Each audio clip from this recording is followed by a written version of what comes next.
I haven't swung in forever. Oh, are we recording? So are we having a business meeting now since we're on a golf course? Like, are we bringing this back? All right, so sitting here at the back shop at Root River, and Brad has enjoyed our time so much together, he decided to do a follow-up interview with me to showcase the golf course and all the stuff that we do up here. But I'm feeling spicy today, and I think I'm actually going to switch it up and maybe interview Brad, and he's not really expecting it. So we'll see how this goes. Could be a disaster, and you definitely want to look away when we're swinging because that could get ugly. But we're gonna golf 9 holes, and I'm gonna get into I'm gonna really grill Brad on some of these questions and find out more about Brad, since he got to know me a lot better last time. So I'm gonna go pick him up. That stays between me and you. Hey, Steve. Yeah. Hey, how you doing? I'm good. How are you? Good. Yeah. Absolutely. Okay. Brad? Sir, How the heck are you? excellent. How are you today? Oh, doing good, man. Beautiful day for it too. You know what? Maybe I should have wore shorts. I was just thinking, I I'd come didn't- from the office and swap it out. I didn't want people to see our calves. Well, you know what? I have good calves, though. Oh, you do? It's like I was a Okay. skater in a past life or Maybe something. you should have had shorts. You're Mine like, are. oh, you got Johnny Drama ones from Entourage. Remember when he went and get the calf implants? Oh, I need them at this point. Just like flubber now. No time, man. No time. I know. Well, you look great. Oh, thank you. I'll throw my bag on this bad boy. You got the pings, the cobras and the pings today? That's it. Big Cobra guy. You're a big cobra guy? Is that what you sell here at the clubhouse? Oh yeah, we don't house a lot of clubs, but we have a portal through Cobra, and we order them for people when they want them. So that's how it goes? Yeah. Having stock is just it's not great business sense. at Not a this great point. business No, sense. no, not unless you're like JC at Crimson that are doing a lot of fittings and like really get people set up. We're not outfitted for that, so Okay. we let JC and the Sioux Club do their thing. And then if you need it, you need it. That's it. Awesome. Ready to rip? I'm ready to rip. All right. I don't know. Should I stretch out or something? I don't know if it's gonna help. Good to see you. You too, Brad. See you, Steve. So, figure you got a beautiful day here to embarrass ourselves. You know what they say about golf? Ruins a nice walk. Except we're gonna ride. It's more enjoyable when we're riding. No kidding. Especially for where we're gonna hack it to. Absolutely. Full disclosure here, I haven't really golfed at all. This, I think, is maybe my second time all year. I don't even know if I have enough balls in the bag here, because... I got a bunch. Okay. You shouldn't lose too many here at the Root. Well, you never say that, because you haven't seen me golf yet. We'll find out. Throw the phone, because this is off now. We're gonna do a follow-up. We're gonna see what's going on. Check out this amazing course right here, hole 1. Are we playing like 1 versus 1 or something like that? Oh, is there something into this game here? I don't know. It's always more exciting when we do it that way. I'll tell you what. Okay, shoot. We'll go match play, hole 'Kay. by hole, and the loser buys dinner. Okay, deal. All right? Uh-oh. There it is. Do you want some version of a handicap? I have no idea. Okay. We'll find out. We'll find out how this goes. All right. I haven't swung in forever. Hole 1, short, probably 335, dog leg, tiny dog leg, right? I love to blast one over on number 9. Okay. For no reason other than I suck. Oh, that's where it goes. Yeah. So if it goes there, you're presetting your shot up. Yeah, so I mean, I've hit it so many times over there, I pretty much know the shot from there. But Right I'm gonna on. try hit the fairway for you guys today. All right. No promises.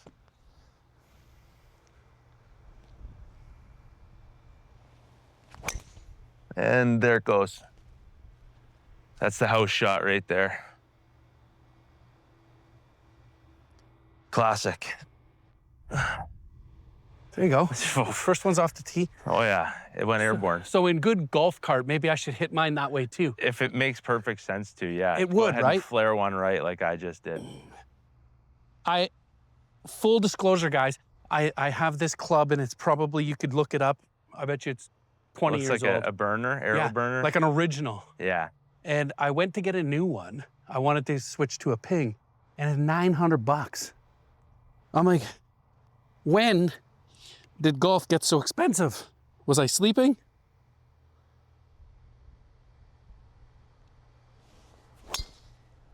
Look at this cart golf. Hit it well though. Well, that wind came up. First swing in a long time. Oh, I hit the cart path and I see it rolling. Gonna be side by each, Brad. All right, so we're gonna get into this. We're gonna get some little interview action going on, do a little follow-up. We're off. We're off. We're off.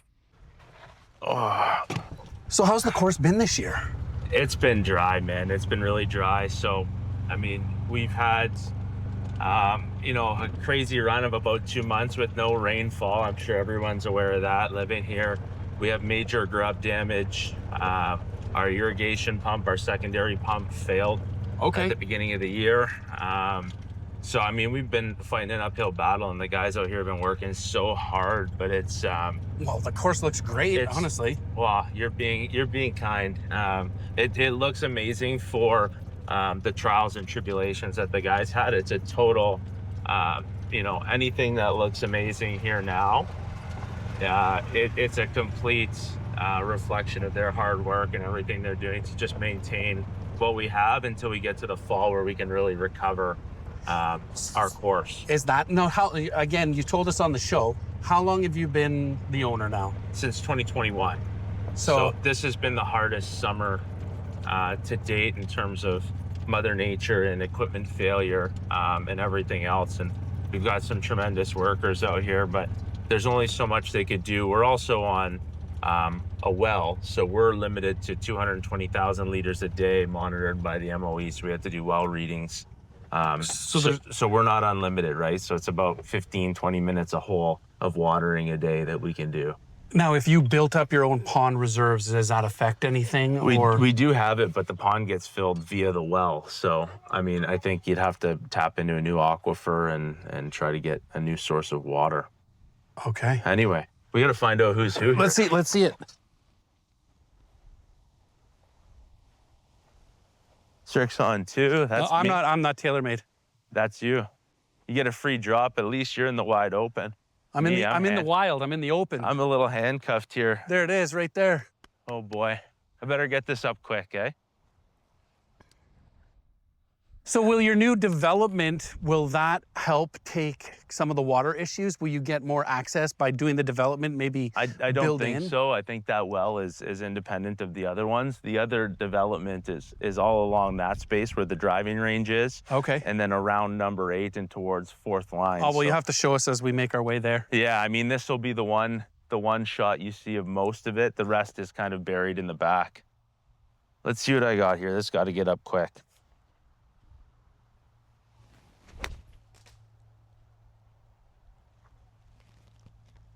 I saw some birds move. That's not good. How far are we here, do you think? You're probably only 50 yards. My guess is a sand wedge, controlled sand wedge. Yeah, you haven't seen me play. Well, you got a free drop anyways, so you get the tree, take the tree out of your way. Is that the rules? Because I'm not a rule follower per se ever. Well, you drop nearest relief, but so we could push it. You could push it a hair and maybe get a shot out of her. So I just come back like this and do a drop? Sure. I don't know. We're betting dinner, right? So. Oh yeah, it's got to be above board here. We don't want the viewers on the follow-up to call us out like, holy cripes, I'm never golfing with Brad or Dustin. So where's our pin today, Dustin? Looks like she's dead in the middle there. Oh, over this big evergreen. Yeah, keep a heads up here. We got guys coming down 9 too. Perfect. Well, let's get out of their way.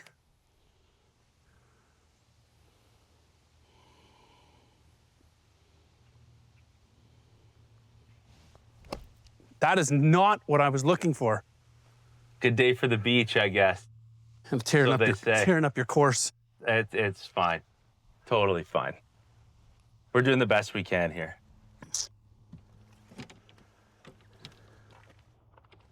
I've got the camera jitters, that's why. It's a lot of pressure. Never mind. Sitting in the chair is pressure enough when you're doing one of these things. Now being out on the course. Now you have to perform like athletically and think about what we're saying and everything else. I mean, this is a different kind of animal. So I would often joke with people and tell them, I am not I'm a business athlete. Oh, So very different from an athlete. fair enough.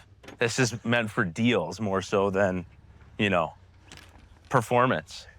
In the Sioux in North is very different. Sudbury actually does a lot of deals at the course. Not so much here.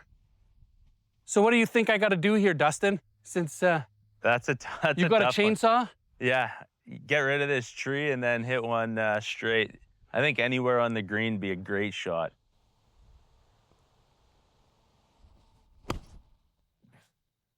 Oh.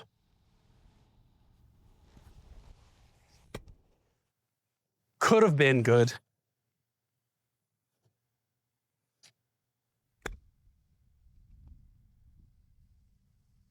Holder. Camera jitters myself.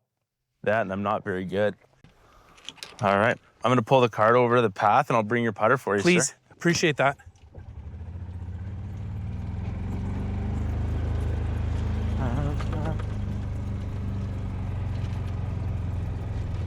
I think I'm getting ready to turn the tables here on Brad. I don't want to talk about the golf course all day. You guys will get a look at it. You'll see how bad my golf game is, but I think it's about time I start learning a little more about Brad.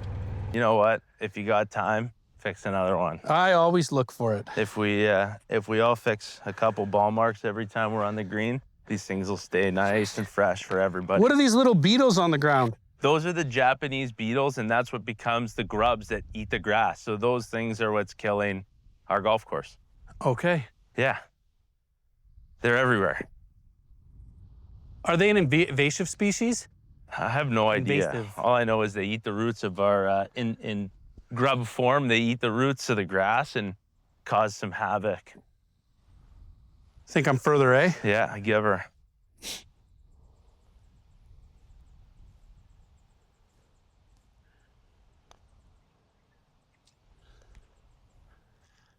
Oof. Soft. Yeah, they're slower than other courses, especially the Sioux Club and Crimson. We keep them a little longer.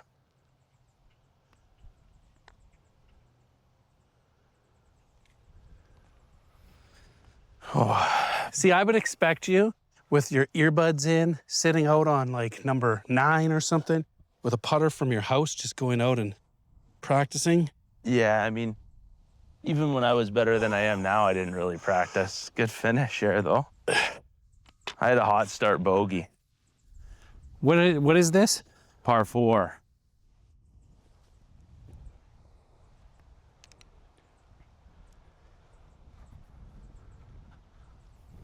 Six. 6? Right. We're hot. The boys are hot early. Yes. The good news is it can only get better from here. Well, exactly.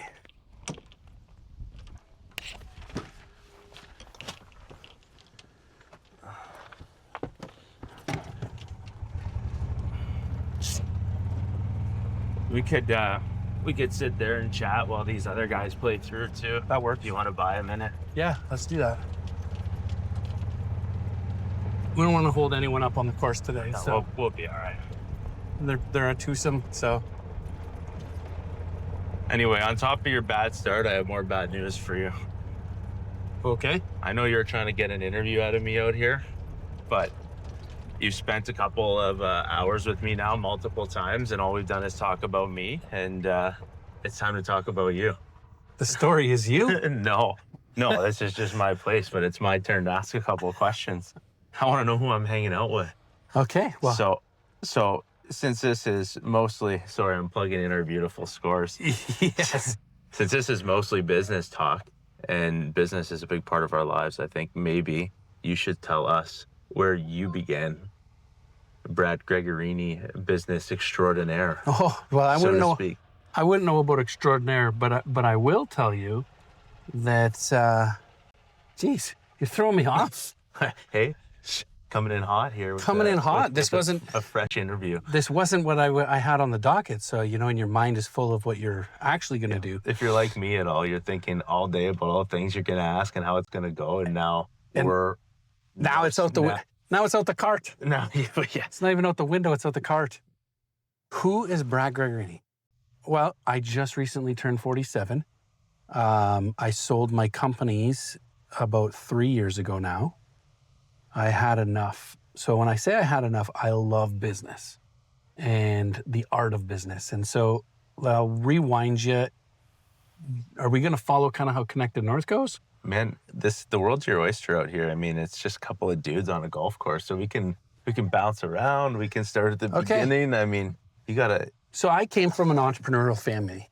My grandfather came from Italy, and I grew up next door to him. So there was an empty lot. It was like the Sandbox, you know, the baseball movie. It was like where everyone played. I recently was back there. I'm like, holy man, this is so tiny. What did we play? But so I grew up next to my grandfather. My grandfather migrated in from Italy, and when he was in the apartment game, so kind of like you in the real estate and apartments. And so I grew up at a young age seeing him, my father, my uncles, my aunt even, and everyone out the door and working. And I can tell you, I think I've said this a couple times. I have two great stories that are vivid from my memory from when I was a young boy. But my dad would come in, and I have two brothers, and he'd wake all three of us boys up, and he'd be like, "I've already put the milk in your cereal." And if you're like me, I hate soggy cereal. So it's time to get up. So you got to get up. Yeah. And what that did was that taught me, you know what, you got responsibilities, and that's what they say. That's what they taught me. My grandfather, who I called the boss, and my father was get your work done, and then there's plenty of time for play. And so we grew up in that environment. And so my soggy story with the soggy cereal, no one wants to eat soggy cereal. And that was one. And then at another, when I was 9, I was small and I could fit in. And I remember they showed me how to solder, and I had to go solder a pipe. And That's so I went into an access point, and I snuck in and I soldered a pipe up. Because you're the one that fit? Because I was like 9 years old. and you're like, you should see a lanky 9-year-old Brad with circle glasses. And Oh, yeah. it was something. Soldering a pipe and Soldering a pipe in the hole, in between two floors in the building. And it just taught me, I'm like, okay, you can do pretty much anything you want in life. Here's my grandfather, an immigrant, came, and he totally changed the trajectory of our entire family and set everybody up on a good foundation of hard work and ethics. And, you know, he was very kind, and that's, you know, I take a lot of value from those lessons I learned at a young age. It seems like with everyone you interview, and I know myself, and, you know, the people who are in business and the people who are successful in business, though I don't know if I'll put myself in that category, but they always seem to have that, like, mother-father figure, strong parental impressions that teach you, you know, punctuality, hard work, responsibility. Like, it's ingrained in seemingly all of these people. And it sounds like that was like the foundation of Brad and what, you know, propelled you or built you. You know what? Yeah, I would say yes. But I'll tell you, I hated school.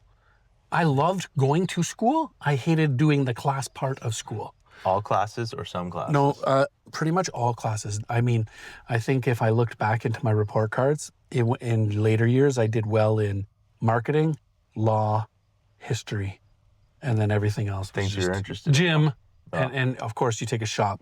Because I was there more just to graduate. Bunch of needs improvements in the behavior section, eh? Yeah. Exactly. You get one of the G's on there for good, and all of a sudden they're like, hey, look, that's getting better. Yeah, like a 60 average, 70 average. Yeah, it's okay. But in hindsight, you know what? Like, I don't think guidance, and I don't know how it is today if they operate the same way, but there could have been a lot, like, get to know your student. They wanted me to be an aircraft structural repair guy. And then they're like, oh, you got to work with your hands, or maybe a mechanic. Meanwhile, like, sales. Why not sales? Why not this? So I think a lot of my lessons were driven on no. Like, no, you're not going to play professional hockey. No, you're not going to be a professional snowboarder. Yeah. No. Well, these are all news to me. I'm still waiting for my contract. Well, you know what? We could call Monster. Steve, you guys can go ahead. Yeah. I'm good. I'm good, thank you. I'm good, thank you. So yeah, I mean, I hear you that there's always that rhetoric, right? And I feel like something, I mean, I've spent some time in schools now too, and I'm finding that, I think guidance and admin and teachers are really trying to find out the strengths of the students now to try and get them where they are. Co-op is a wonderful thing, for getting kids into the workplace who probably like yourself, like you probably would have done better, going out into a business and doing some marketing for them and getting your feet wet, and you probably show up every day excited to go like make a difference in that business. Well, I think a lot of like the high school is getting geared to getting the kids out into the trades or out into businesses and giving them that experience. And I mean, as well as I do, the experience is worth its weight in gold, right? Oh, and you know what? And that's the thing. It's like, are we actually setting the youth up for winning? Like, and I ask that because we're starting to see that pivot, but that's coming in the colleges right now. So, I went to Fanshawe College in London, and I took construction carpentry because, again, working with your hands, and why not? So I went off and took that because it's a trade that I could come back into. Well, lo and behold, I never even use it. And if I were to talk to a youth group right now and I was talking, I'm like, follow your dreams. Don't let people say no to you and pigeonhole you into something that you're not. And the second part about it is I would pick an awesome school based on getting into like a fraternity or into, and I don't say it because it's a fraternity. I say it because those people that you meet are relationships that you'll have for the rest of your life, and the connections and connecting with people. Yeah. Because if you surround... Building a network, right? Building a network. And when you look back at a lot of these smart kids and different people that have done different experiences, you played on a team. You played on lots of teams, still do. And you still talk to those people. You said on our show. Yep. And that's important. And it resonates with me about getting involved in being on a team so you can build a network. And I don't know where I saw it, but I know, you don't have to go too far or flip on any social media and any person trying to pretend to be a coach or saying, it's like, surround yourself with the people. Yeah. And I'm like, it's so true though. It's common sense. Yet we have a hard time sometimes parting with people that are not always the best, that bring you down. Yeah, I mean, it's a delicate balance. And I know we touched on that when we talked about, different people are, different fits for your business or they're not, and then making those hard decisions. But absolutely. Let's get out on the tee here. So where are we going with this one, boss? This one's a dog leg left.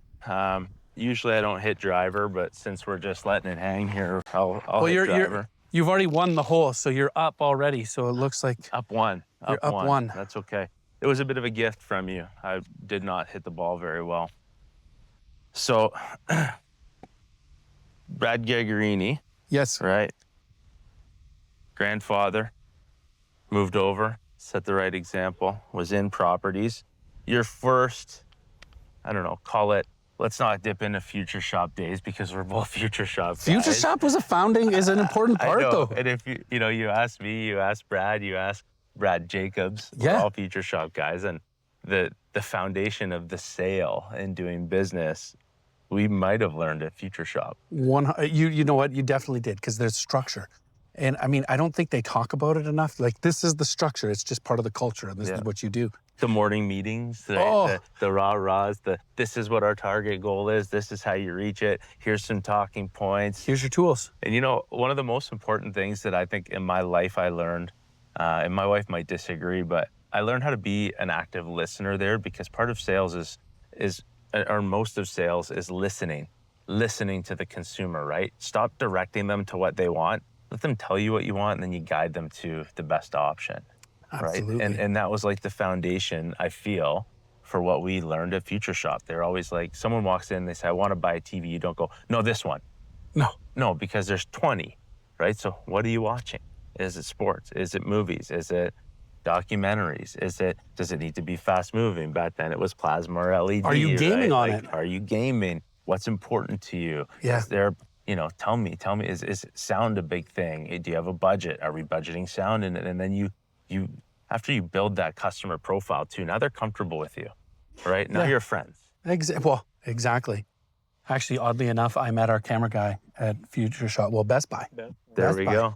Apple doesn't fall far from the tree here with that. We're all part of the fabric, and you know what? I learned so much there. But I think that also transitioned later in life. When I left sales, I was 24, and I tried my hand at financial planning. Okay. 24 in financial planning. It's tough, right? It feels like a seasoned market where you have to have some version of local clout. You know what? It's not even that. At 24 years old, it's pure grind and, finding yourself in the right part. So reflecting back, not in the moment, I was at a great shop, but I could have been in a different position to set myself up for a lot of success. Sure. And sometimes picking the right team to be on is just as important as having the foundation. So let me segue this then. So you went into financial planning at 24, but I know there was business finance somewhere in here as well. Yeah. So this is what happened. I started off in finance, and I'm on a call, knocking on a door, and a local car dealer said, well, we sell these products. And they wrote a number down, and they gave me money. They gave me money. And is that how it works? They're like, you could do that here. Yeah. And I didn't look back, and I was gone. And then 1 year after that, one of the I went to, it was Cambrian Nissan at the time. Okay. John Tricochet, big hockey guy. Yeah, so I played hockey with his son, Andrew. Yeah. So he brought me on, and it was the most amazing thing, and I learned so much from the coach. So this is like the launch pad of... This is the launch pad of Brad. Brad Gregorini, businessman.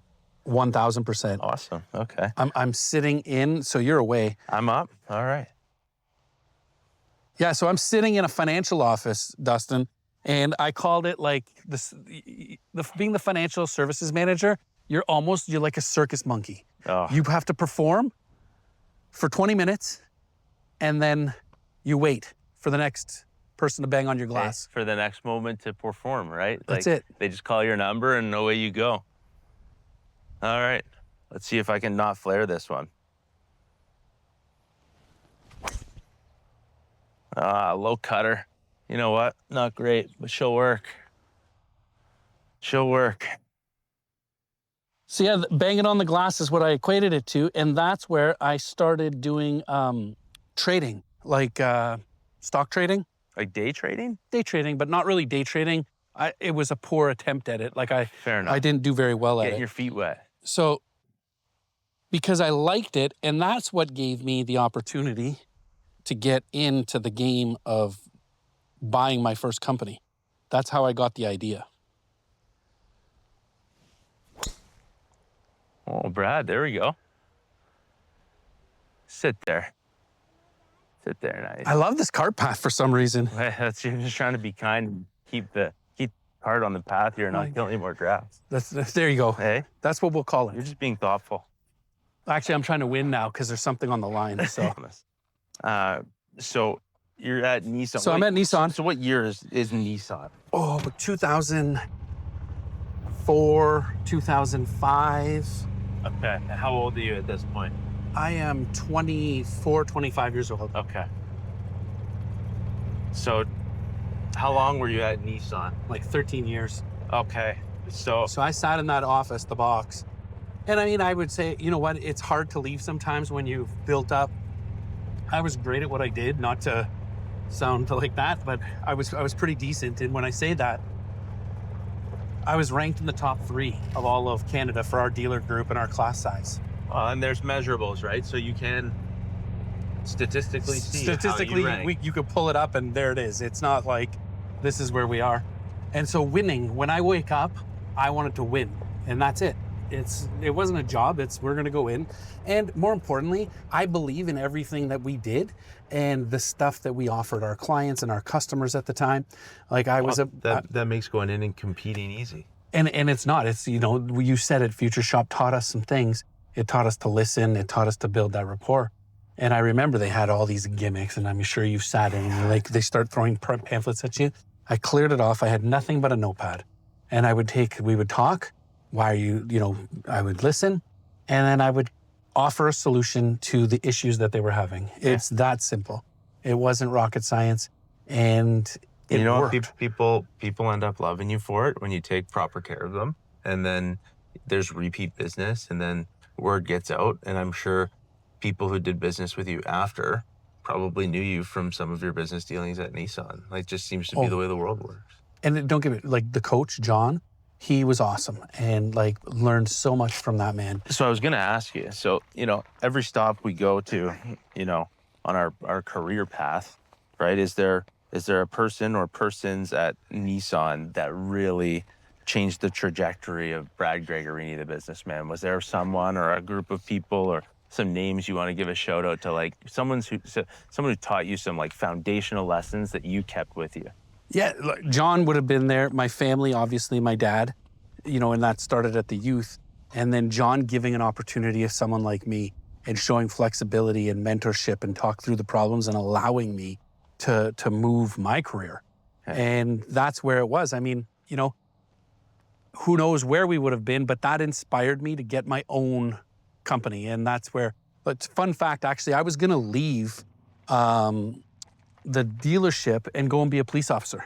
Oh, Like legit. you like me and failed the psych? No, I actually, I looked into it and it was such a pay cut to get in and then work your way back up. It would mathematically never recover. Really? And so what do I do with this? You're 180 and you get to go in some grass over here.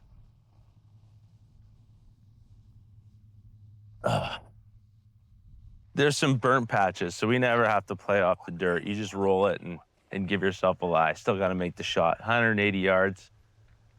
Probably a little crosswind. Like that's going to matter for me in my game. Oh. I'm debating between like an 8-iron. 180? Yeah, I have no idea. I'd probably hit a 5 or 6. How about I go with a 7? You do you, pal. You're a big guy, striking it well. Well, I don't know. I haven't struck. I've got to get one of those notepads and take some notes. Well, I'll know based on how you hit this what 180 will be for you. Although you did play college golf, right? For a very brief, fleeting moment. So I should probably take your advice.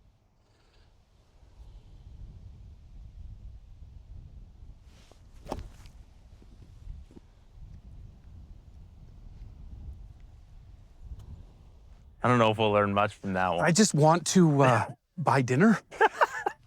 You're just being kind.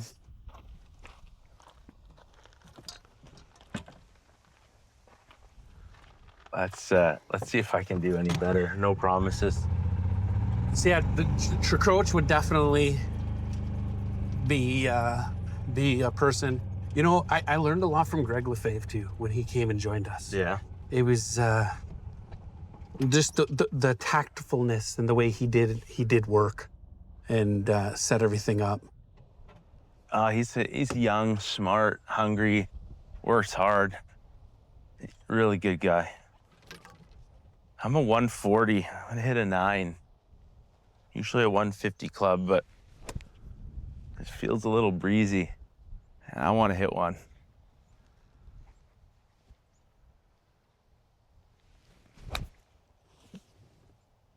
That's on the stick, bud. Oh, and I'm short.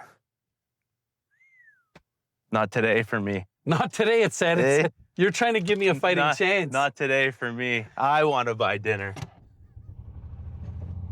So you're 13 years? 13 years. Like, that's a chunk. And you know what? I've never stayed in a spot that long. I mean, you've seen my resume. Yes. But tell me, at 13 years, and then I'm assuming, I'm going to get the timeline right, Norpro had to be... It was overlapping. Were they? So, like I said earlier, I was buying and trading stocks. Okay. And I said, why don't I buy a company? So for me, a company that met my matrix, and I'm sure when you bought this, there was matrix that you had to, or you just like took a flyer. That's like, yeah. Like, shit, I was here 12, I'm gonna do this. Yeah. So Let's figure it out. my matrix were, 1, in a good market conditions, it does okay. In terrible market conditions, it does awesome. It can scale quickly. It doesn't shut off. And I can make a difference from day one. I should ask myself more questions. So that was my prerequisite. And I'm going to tell you, I came up with the idea. I'm like, I'm going to do this. So what I did was I opened up my first company called Northern Alliance Security Solutions. It was a security firm. I got my private investigator license and my security guard license. And I also got my license for myself. All while working. All while working at Nissan. Greg is now bought Nissan from John. And he asks me, I know you have a security company. Do you have staff? I need someone to protect our lot at nighttime down at Dodge. Because he didn't buy Nissan, he only bought Dodge. Yeah. He had left and bought Dodge. And I'm like, yes, I do. No, behold, it was me. He was my first client. And you were patrolling, doing business solutions by day, patrolling by night. So you're like Batman. 12 hours a day, and I know you know what this is like. Yeah. And I would go home, see my kids, bath them, make sure they're in bed, talk to my wife, and then I was out the door till like 4 a.m. Yeah. Cup of coffee. And I did that for 2 years. 2 years. We need a distance. Yes. We need a number. Please. Not that it's just randomly, I'll pick a stick out of the bag. 115. So that's going to be, I'm going to try a pitching wedge, not full wide out. I think that's a good choice.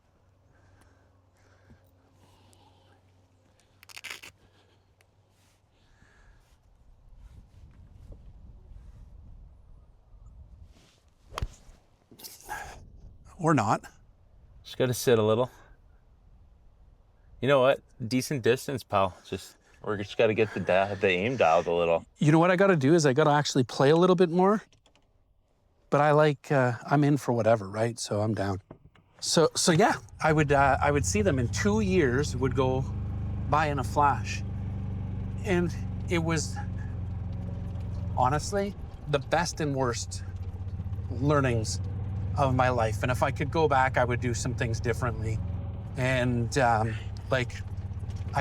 was all or nothing in life. Yeah. And I'm not sure, you're like that. You're an all or nothing guy. Head first, right? And where that goes for me, sir, is, I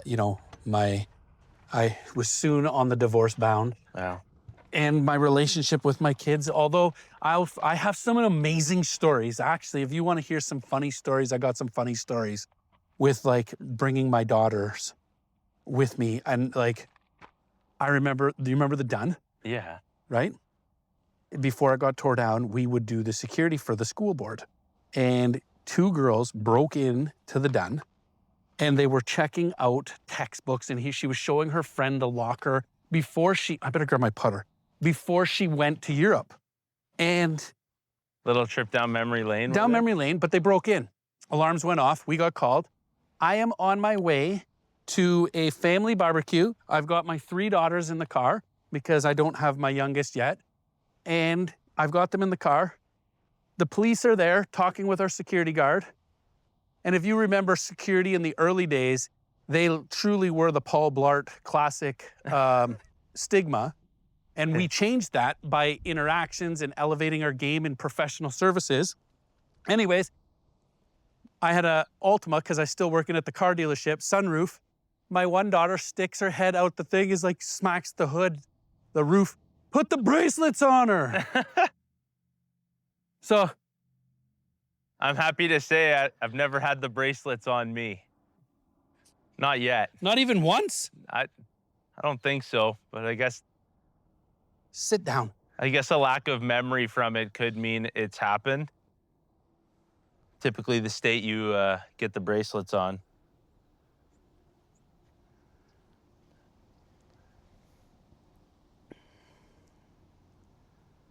You might have to mark that.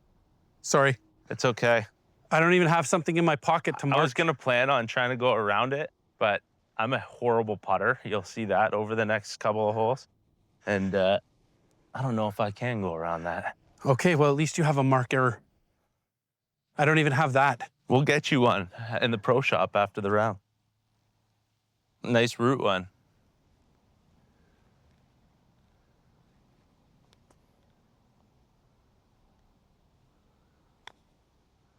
Oh yeah, that's pathetic. Still not bad. Oh, So as you can tell, you hear the story about having my daughter, the 3 of them with me. And if Michael turns around and looks over there at Mike, our producer, who's in the cart with him? My daughter. It's okay. Golf's a great family sport, man. Oh, she's getting into it, but it just goes to show like business and what you're doing. There is no, No off.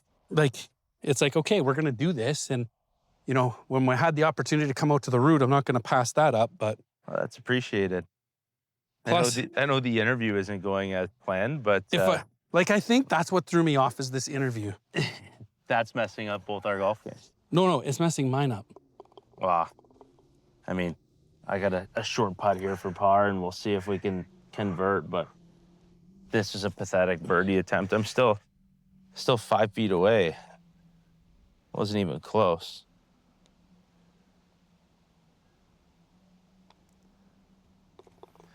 Nice bird. Oh, it's a par, but I that's a appreciate par? that. I should play golf with you more often. My handicap That's a would go 6 down. again for me. Oh, I'm sensing a pattern. 2. The good news is we're going to be at a par 3 next, so 6 ideally is not in the cards. Well, I can't have a 6 again because that'd be triple 6s, Yeah. right? That's against the rules, right, Michael? For me, I think it was just the demands, and I'll never forget. Like, actually, if you caught Greg's podcast with me, he sent me a letter, like an email, and he's like, "I'm gonna need you to do your job, or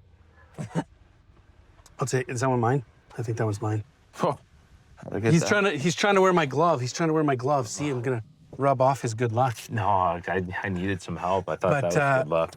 Greg sent me an email, and it basically was like, listen, if you're gonna do this, I need you to do it, like, and you have a responsibility. And I'm like, yeah, no, I get it. And it's a fair ask from business owners, right? Like, you're an important part of their business, and they have numbers they got to hit, like same as we do. And that's exactly it. So it was kind of that point where it's like, okay, I'm enjoying this. I've now built it. So funny enough, when I took over Norpro, we had a few clients, and he did very good. John Davidson did a remarkable job with Norpro, and what I did was hyperscale. And I think like I bought it. I took it over August 1st, and from August 1st to the year end in November, I think we'd like quadrupled the business. But that doesn't come without a quadrupled personal it. cost, because you probably were working your tail all off. over the country, Right. all over Ontario, and I quadrupled, doubled, and basically by 2019, I was named the 136th fastest growing company in Canada, according to Maclean's magazine. That's pretty cool. So, You got that up on your wall?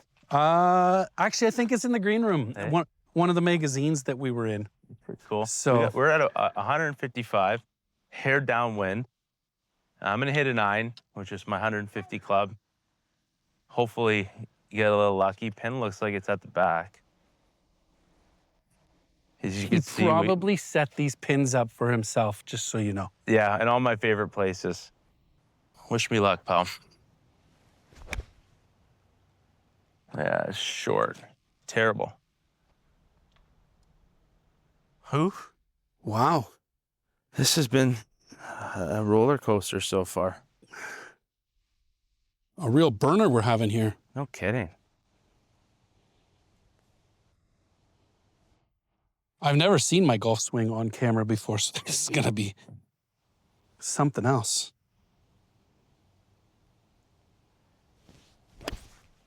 You and me are playing the same game. Hitting it chunky and pushing it right. What goes through your mind, sir, when you're out on this course? Me? Like, as you're driving here. Or are you trying to flip the script? I'm sorry. But no, I'll answer it because I think it's a really good question, and I don't think a lot of people understand. I actually really struggle to be out here and see it in this condition. Look at it. I know we're the camera's here, but if you look around, this is major grub damage. That's major grub damage. It's just, it hurts my heart. It hurts my heart to see the course like this. And to be honest, it is hard. I just talked to my wife about this. Like, playing men's league, it's hard for me to go out and enjoy golf with a bunch of great guys. And they don't complain or say it, but like I could see it. I could see the course struggling, and it hurts my heart, man. It definitely hurts. Well, I mean, it's interesting that you said you're on a cap of how much water you can actually pump out. And it's shocking because normally I would just say, like, let's just grab it and go, and right? and Like, let's flood this and let's do this. And like, I guess like everything, there's so many rules and regulations. and there's things that, like, no one would know, right? General public wouldn't know. People just wonder, like, why aren't they watering? And it's like, well, we are. Well, someone might say that, right? are Like, oh yeah, we got a Google review that said that, the new owners aren't keeping care of the place the way it needs to be. And, when you hear that and you know how much you give to this place, both physically and financially, and how much it means to you, those kinds of things hit you right in the heart, man. Like, it is hard. and so it's pre-planning. There's not a magic wand that can just fix this. No. Like, you basically said it. You have to wait for the season to change to make the changes. Yeah, I mean, zoom in on this. I mean, this was grass, but there's no root system. The grubs ate it all. So this stuff just, it got the appearance of dead grass, but there's nothing here. There's good soil. So these are like you said, an invasive species. Yeah, they're just, we get them. Crimson Ridge gets them. I don't know if the Sioux Club does. They love sandy soil, so we're really sandy up here. It used to be an old cow patch. Okay. So we don't even hold water. It rains and then goes right through the root system. So it's always hard. And we need to reset some of this with some fresh topsoil to give the roots a chance. But they love to burrow themselves in here. I mean, look at. Look at it. Oh yeah, it just flakes off. There's nothing. It's toast. Toast. So it's hard to look at.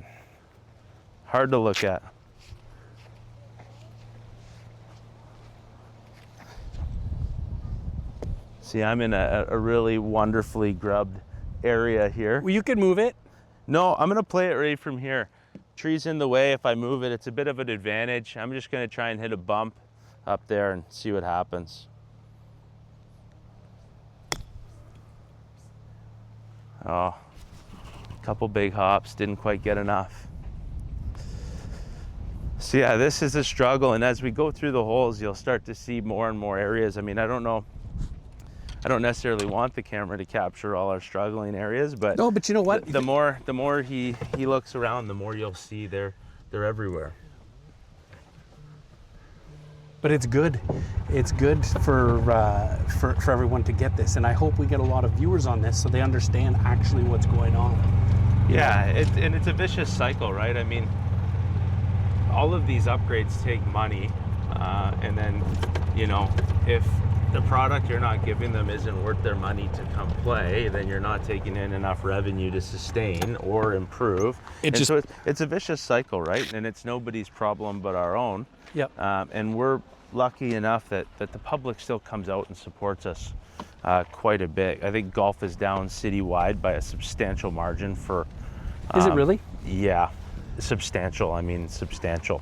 What's the reasoning behind that? I think local economics has a lot to do with it, right? We've had, 1,500 good paying jobs get wiped out all at once. And I think some of those folks got, relocated to mines. And when they're coming home, it's not going golfing with my buddies, it's seeing my wife and kids, which is rightfully so, right? So I just, I think people are tighter with their money, and just golf is such an expensive sport for people too, right? Like, it's not, I wish it could be more accessible, but it's just not. Right.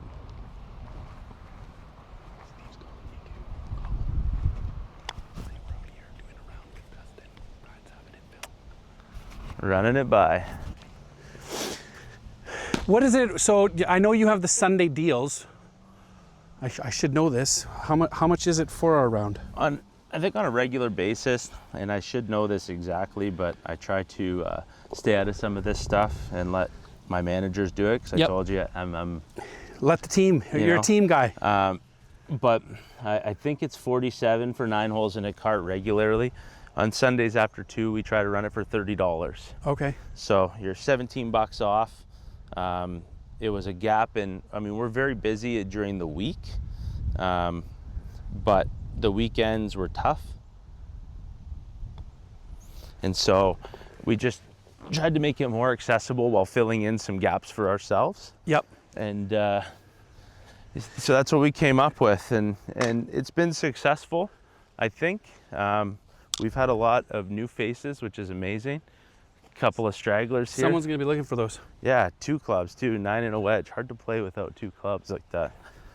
But yeah, we're doing our best. You know, there's no magical answer really. Like, at least I don't know it. And so, yeah, we're trying different things and seeing how we can suit our business to the needs of the community too, not just ourselves. Interesting, and oddly enough, you know, I like a lot of different sports, as we've talked before, but maybe a high school golf team or an elementary school fall golf league or something that gets kids back involved, because I don't see, like when we were little, the kids that are showing up.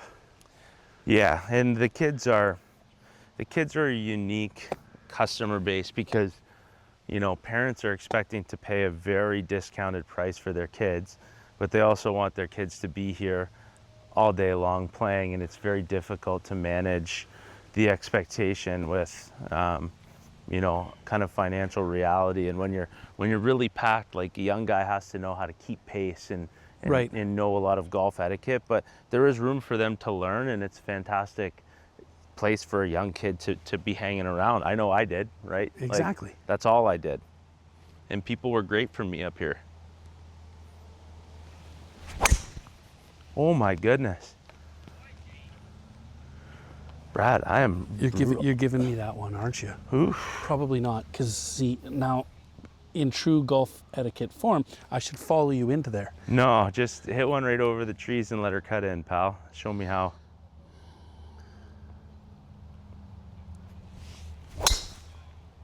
And you hit a draw down the gut.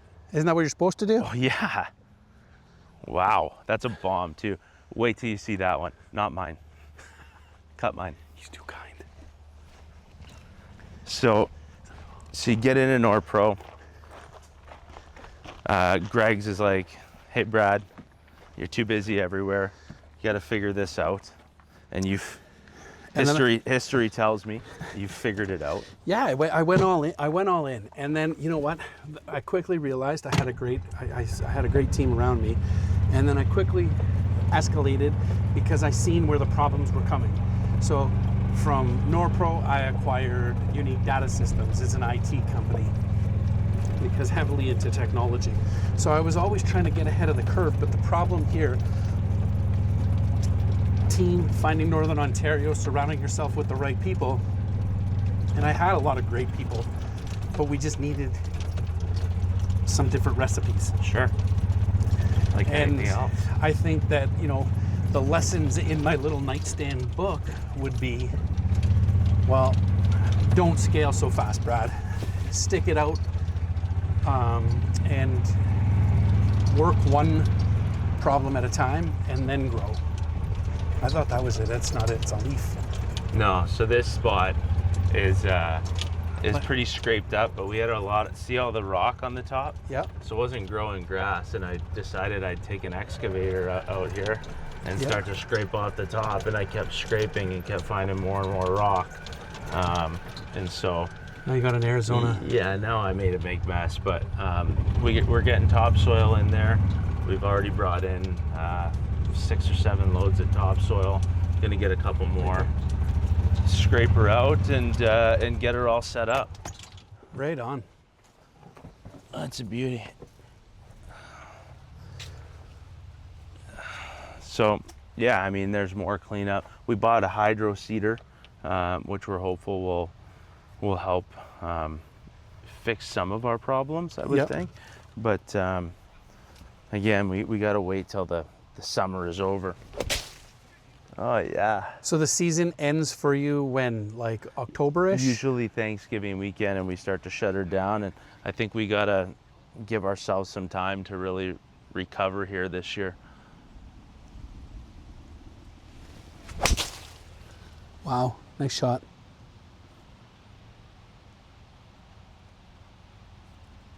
think it's right up on the front there. I'll take it from here. This is That was that's beauty. an ugly. That was beauty. That's why you played college golf for a bit. Oh, yeah, don't blink. You would have missed my college golf career. Well, we got to wait till you see yours. Holy. I never had a career. You've had many careers. I've had too many. So, talk to me about this scaling process, right? I mean, you kind of touched on it, and you kind of touched on Yes. how hard it was for you. I mean, I think the one thing that people don't see is like the back half of like what it did to your personal life, right? Oh. The time away from family, the wife and kids, what, It's talk to that, man, because so I can tell you that like some of my regret would be there in the family side, and I have a great relationship with my daughters, but I think that everything comes at a cost. It comes at a cost of a relationship. It comes at a cost of a marriage. It comes at the cost of, well, dad is leaving a birthday party because there's a problem to go and deal with. And the thing is, if we're not, it affords you a really great lifestyle, but it's a give and take. And that's why, again, you have to savor those moments. And I think that you're building future entrepreneurs by exposing your children to it at a young age and letting them understand. But I mean, you definitely have to have a team, and your team is your partner, and you're lucky you have a great one. And I'm happily remarried, on the right path. My wife is a teammate. sure. And that's what really helps. I guess that makes it a difference, right? Absolutely. What do I got to shoot from here, boss? Let's figure it out. Number one, we'll get you into some grass because that's no good. See, he's touching it, not me. Wow, gotta help somehow. 150 again, man. You like this number? That's a great drive down here, bottom of the hill. Give yourself a real shot. 9 iron, 8 iron. I'm gonna go with an 8. All right, you're sniffing the flag here. You really want to throw a dart. But I'm below my feet, so if my memory serves me correct, I should be pulling it across this way. You got her. Technically. Golfed a time or two. No, I've read a book. Oh, You're like, yeah, I can read.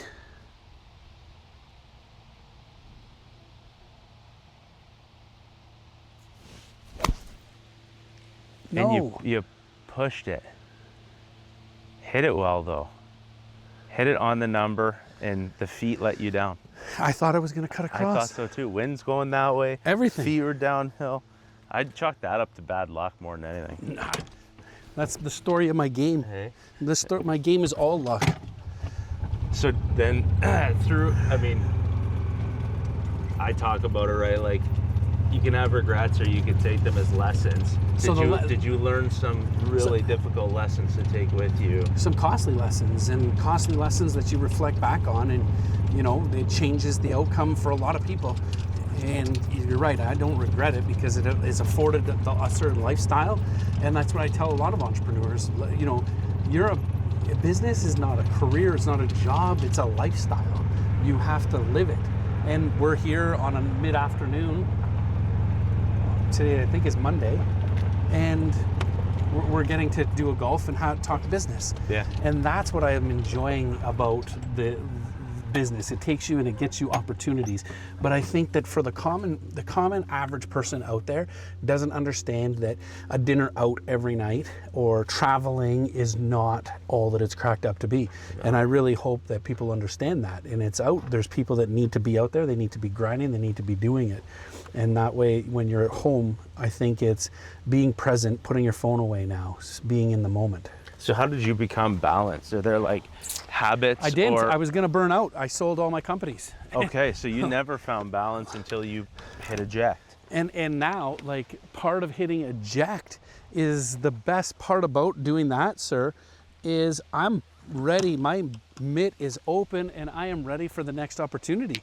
And the opportunity is scaling this studio. So Studio 726, we're a full service suite now. We're out, we shoot micro commercials, we handle social media for clients. We do a whole suite of things. Plus, it's given me the ability to start having conversations with opportunities to buy in and start coaching and working with clients. Sure. And that's what I'm most excited about. But it's also the business side, but it's learning and having those folks not step in the same mistakes that I did. I'll putt up here, Brad. Yes, please.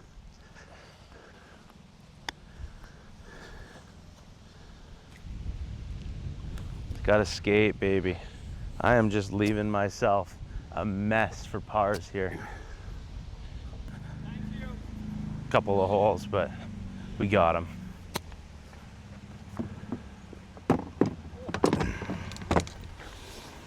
Hard to play without Thank you. those guys, eh? At least it's There, on. fellas. That's gonna be the one for the You're very welcome. edits. I hit the stick, Oh man, and he was filming, so this is even better. I'm most excited about it. and he was talking to me. He shut off his mic and was like double or nothing on the dinner. And as soon as I agreed, he's doing, that's a gimme, Brad. You don't have to putt that. Are you kidding me? What kind of monster you think I am? Oh, Big pressure putt now. I haven't made a 10-footer in 4 years, so I don't have high expectations for this.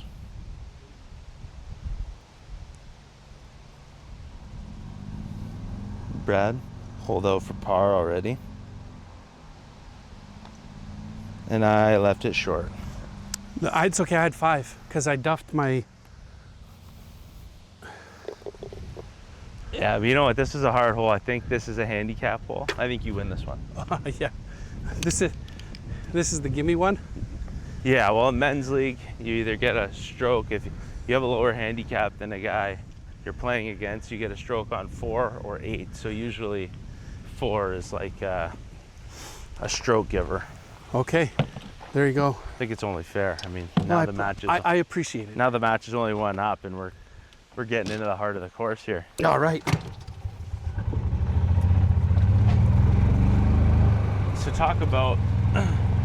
You talked about all the success you had at Norpro, right? But how does It was a one, team. It was the team. Like you, it was definitely the team. How does one, a lot of companies want to use this term, scale business. Everyone wants to scale a business, but not everyone can do it, and not every business is necessarily scalable, right? You have to have something that can offer growth in different markets or growth within your current market. How is Norpro scalable?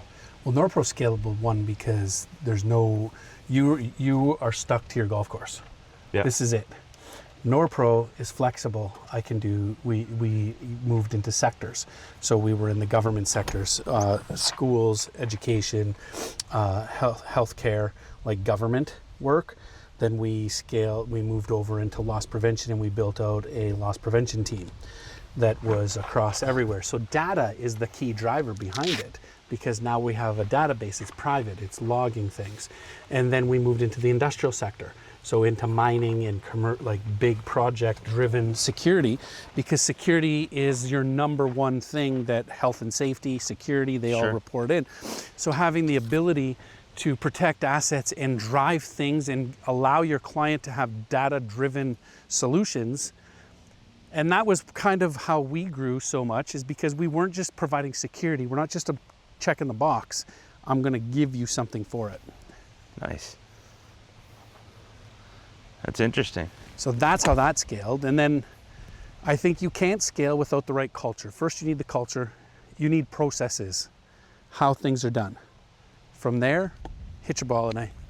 So how many people then, when you took over or you started or bought Norpro, how many people were working there? And then when you sold, how many people were you employing? Oh my I'd have to goodness. go off memory, but I think when we took over 15, 20 people, when we sold out in the security portfolio, maybe 140, 50, Yeah. I'd have to check.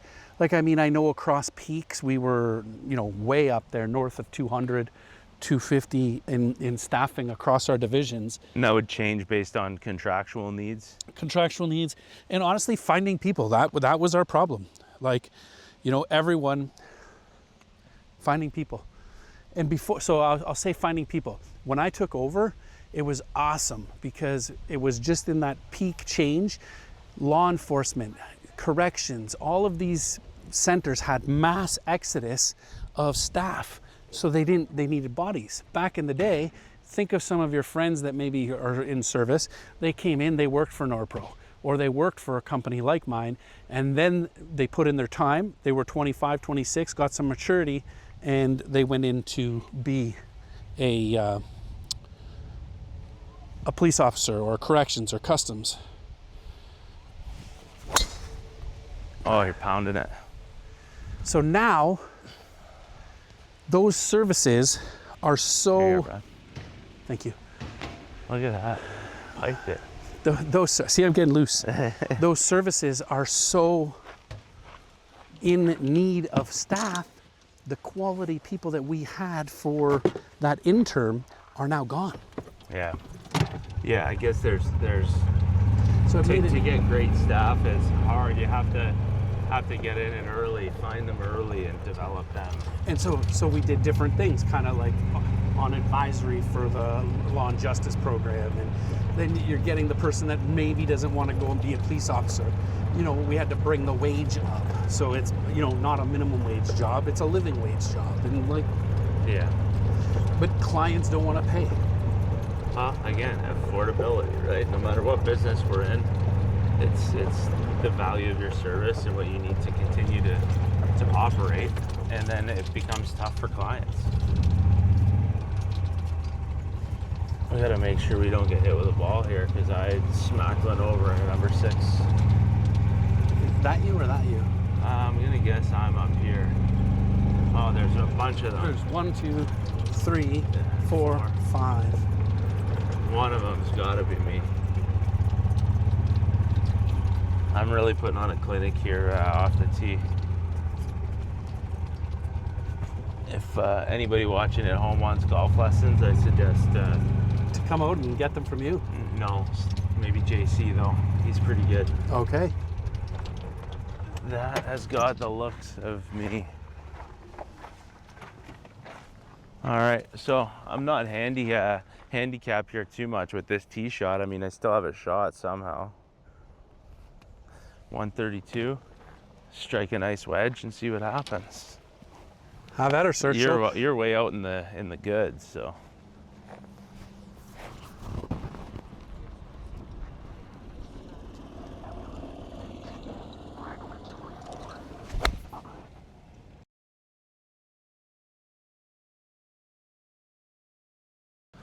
I might have made it. Looks good. Pushy, a little pushy.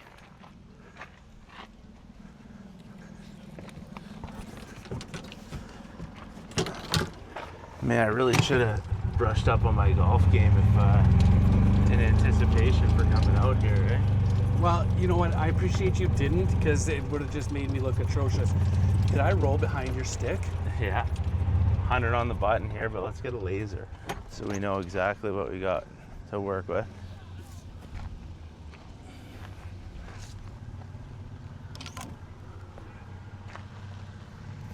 $100 on the button.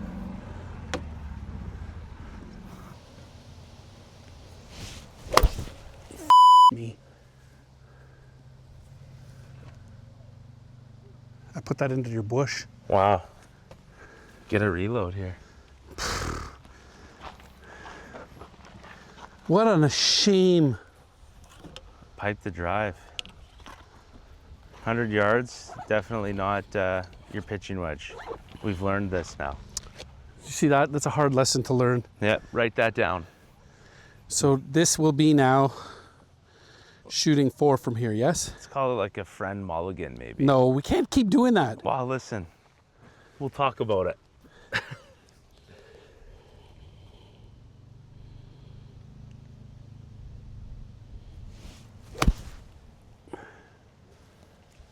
What do we got here? Be the stick.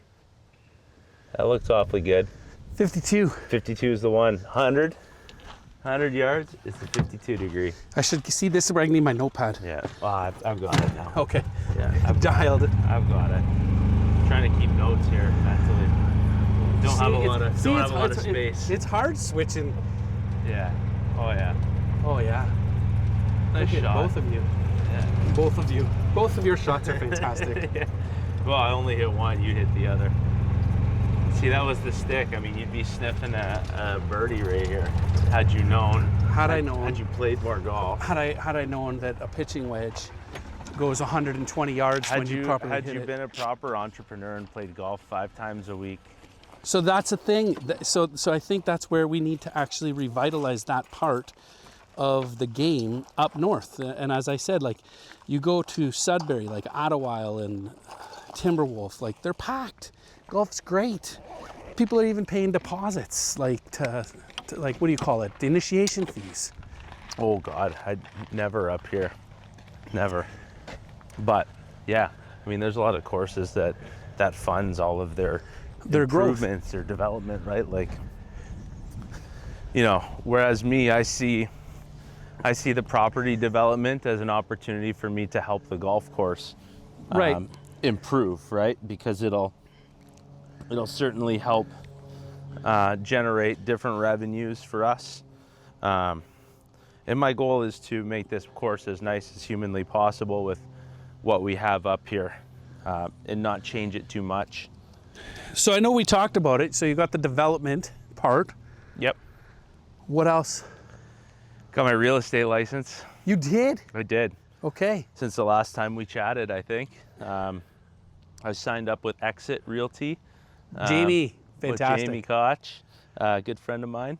And there's a lot of really excellent realtors there. And I'm really I haven't spent a ton of time. See, that was better. I mean, at least I got to tap in here for par. I'm not trying to, hustle too hard. But, there's been a lot of great people there and a lot of support. And so it just kind of fit the portfolio for me. After building houses, renovating houses, being in construction. I've written all the Tarion exams for our construction company. So I'm very familiar with houses in general. And I just thought, I have a guilty pleasure of looking through homes. I'm fascinated with homes, man. And just what was built historically and learning some of those things and seeing different designs. And I just kind of thought, it was a good move with everything I had going on and trying to get into that market and help people find home, right? Yep. I love, this place is home for me. My home is home for me. There's nothing better than finding home. So I thought that was a good opportunity for me to combine my entrepreneurship with something I can turn around and both help people and monetize to help support all of the other things that I'm doing, right? So, Jamie's always been my realtor, and then he was a good friend, but he just said, with all the things you do, get this. You should get your license. And it's a good bolt on. And you know what? He was nice enough because, I mean, that's him giving up, some of his business to allow me to, otherwise he would have been listing it and selling it. And Steve McGuire and, we'll work closely with them. There's no question, but they were unselfish to help me, and that's something that I certainly appreciate. Being, I guess, young in my careers, if I can even be called that. I don't know if I'm young. You're definitely young. But yeah, so I did that since we've That's crazy. visited. I love it. Yeah. So anyway, so you sold Norpro. I like how you keep pushing it back on. You're like, hey. I tried to get all the tree bark and pine needles off my ball from my tee shots. So you sold Norpro. So I sold everything. I went in one day and I literally, we're occupying a significant amount of office space, staff everywhere. And I'm sitting in my office and I'm like, I am absolutely not having any fun. And was this was there a lead in, or was this you woke up one day and that was it? I would say it probably led, burnout. And I don't want to say it's burnout because I don't know what it was, but I just know I wasn't having fun and the stress level and everything. And I'm like, okay, something's got to change here. My youngest daughter, who is 4, she's 6 now, but she's getting older. And I'm like, there's a fork in the road here, Brad. We're either going to continue down this path or we're going to make some significant life changes. and significant life change is one. It sounds like it was the right thing to do.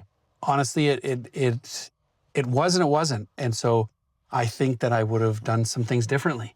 And we had Steve Ranelli, who was on the show. He came in and he sold my companies for me. And we had, 5 different people courting us, and which was really great. Lots of dinners, and the people that I chose to sell to, they're doing a great job, for the most part that I can see, and I'm not involved at all. And so, yeah, and it's time, and I think that everything has its time. I had a 5 there because of and I think that that's just, your time. You said it well in your episode where the Barsantis were here and it was just time. And so it's time, and now it's your time. And so I'm a big proponent of that. And it's allowed me to start chasing some passion stuff. Like the studio is definitely a passion. But now for those audience out there, I'm looking for someone to call me up and be like, hey, I have suggestions, I can help. And I'm not in it to charge people big bucks. I'm in it to make a little bit, get a living wage, and let's partner together on projects and let's work together and, start the ball moving and start really hyper-focusing in the north, lifting the north. This is fun. Like, is this even work? This is not work. Hey? Well, For sure. I'm not supposed to have a driver here? I'm just tired of flaring it. Oh, are we recording? No, but that's okay. I love it. Yeah. No tea. So I'm going to go 4-iron off the deck here because I've flared everything with my driver and I'm so tired of playing from the trees. So I'm hopeful to just hit a 4-iron out in the fairway and have a look at a green. And I'm going right off the deck because I just like hitting irons that way.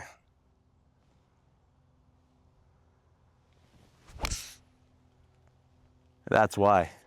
That's why. That was mint. Yeah. Man. I just needed to be in play, Brad. You're piping the driver. You can't even hit yet. Those people, zoom in.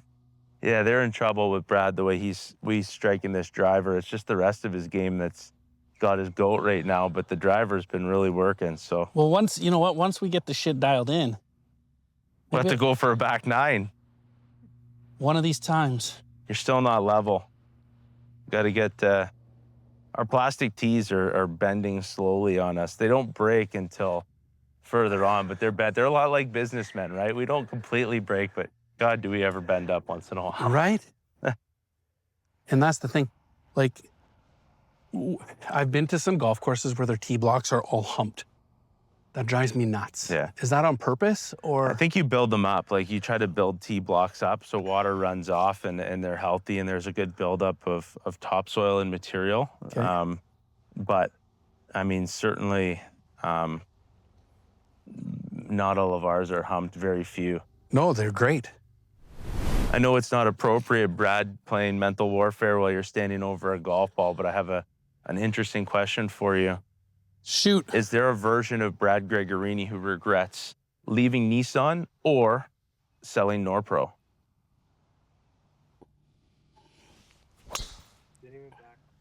There's not a version of Brad that regrets that drive, I'll tell you that. My Lord. So That is, did I fire you up with that question? yes, sir.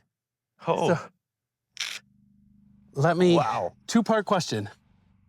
Well, yeah, regrets on either. I don't regret leaving Nissan. My time, I enjoyed the time that I had. The second part to that question, 100% I regret selling my company. And if I could go back,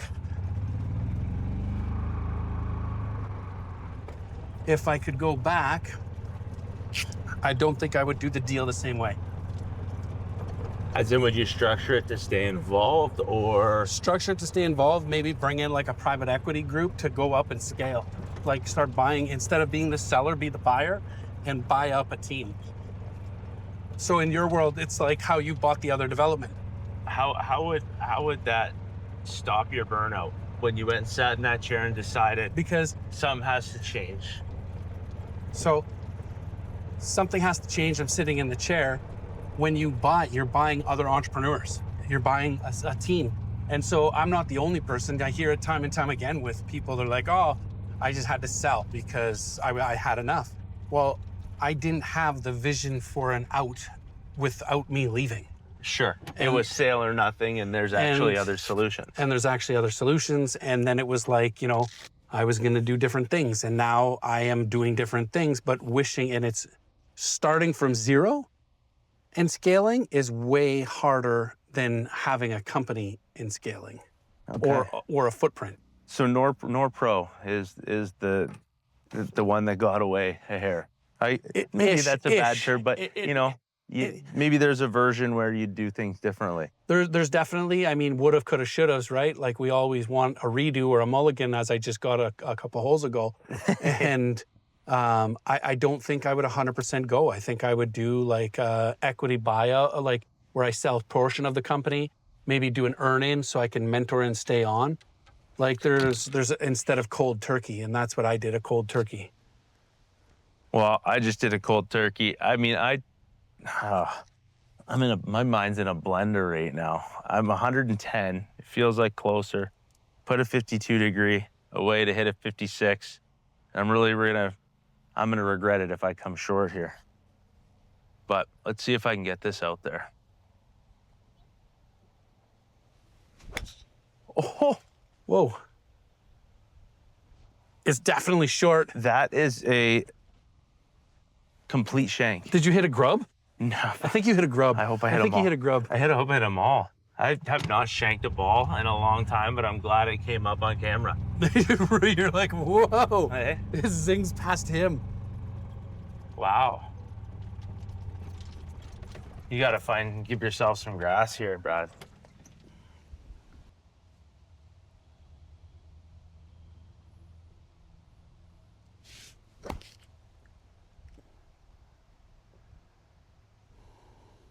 I was afraid of crushing it over, just like I did last time. So At least you didn't shank it. at least, I did. wow, Dustin. That's all I Dinner have to better say. be good. That's all I have to say is wow. You can still talk to us because we can Dinner hear better you. be good because my golf game is. That's the not. best part about Wow. this. There's too much pressure here on camera. I hope if we do this again, my golf game's in a better state because this is pathetic to say the least. Right in. See, golf is like business. There's ups, there's downs, there's turns. I'm waiting for my up here today. It's probably gonna be dinner. I can always count on Chef Mike to deliver me some happiness on a plate. Oh shit. Wow, I gave that to you. That was a good par. It pulls right down to that ravine big time. Listen, everything breaks to 7 See, that tip would have helped earlier, before the putt. but before the putt. I was under the impression it was a gimme. Oh, okay. After such an excellent chip, and I had already marked you in my head for a par. Okay. Well, you know what? If it's already marked, Match play. That's the nice part about match play. that is the nice part. As soon as your partner says it's good, you're good. You're done. Yeah. All right. So there's I don't want to use the term regret. There's just variations of your exit from Norpro that could have been different. Obviously, you're doing well now. Now you're moved on to the studio project and out of studio project and this, I guess, multimedia and different outlets. So, I know the hamster wheel's always going in there because you're like Absolutely. me. How does this grow? What's the evolution of this? What's the So- vision? What's the dream? The studio with this fella right over here and the guy behind the camera and the team that we're assembling, we want to be like a law practice or an accounting practice where a lot of professionals can come, we'll house people under the umbrellas, and we're going to make it possible for other people to do. Because I looked, I'm like, how do I do this? How do I do this? And there's a lot of like how-to podcasts and they're all in huge centers, but no one's really doing it in remote areas. Sure. And so like the capital costs. Not everyone has the ability to go get a space Sure. and yeah. outfit it. And I mean, you've been to the studio and the green room and it's an endeavor. And so as I'm talking, what do I need to hit here? I'm gonna hit a wedge. I think you should hit a wedge too. Okay. It's deceiving then. Yeah, it's downhill. It's, you know, they call it about 150, but it's actually about 135. Okay. You're technically up because you won the hole, but I can hit first if it brings you any comfort. Yeah, go ahead. So that's, I believe in, you know, all, as we talked, all ships rise when the tide gets high. And that's what we want to be, as a center where people can come in and chase their dreams and make it happen. And so stories need to be told. They need to be told from the north. And that's what I'm here to do. I hope that's the stick. Through the studio, There we that's go. exactly what we want to do. Right on. So, you know what I'm envisioning when you want to open your doors to other people and let them use your space? It's like WeWork. You ever watch that show? No, I've Or never. We Crashed. It's about WeWork. It's like communal office space. Okay, so yeah, very much like that. But like,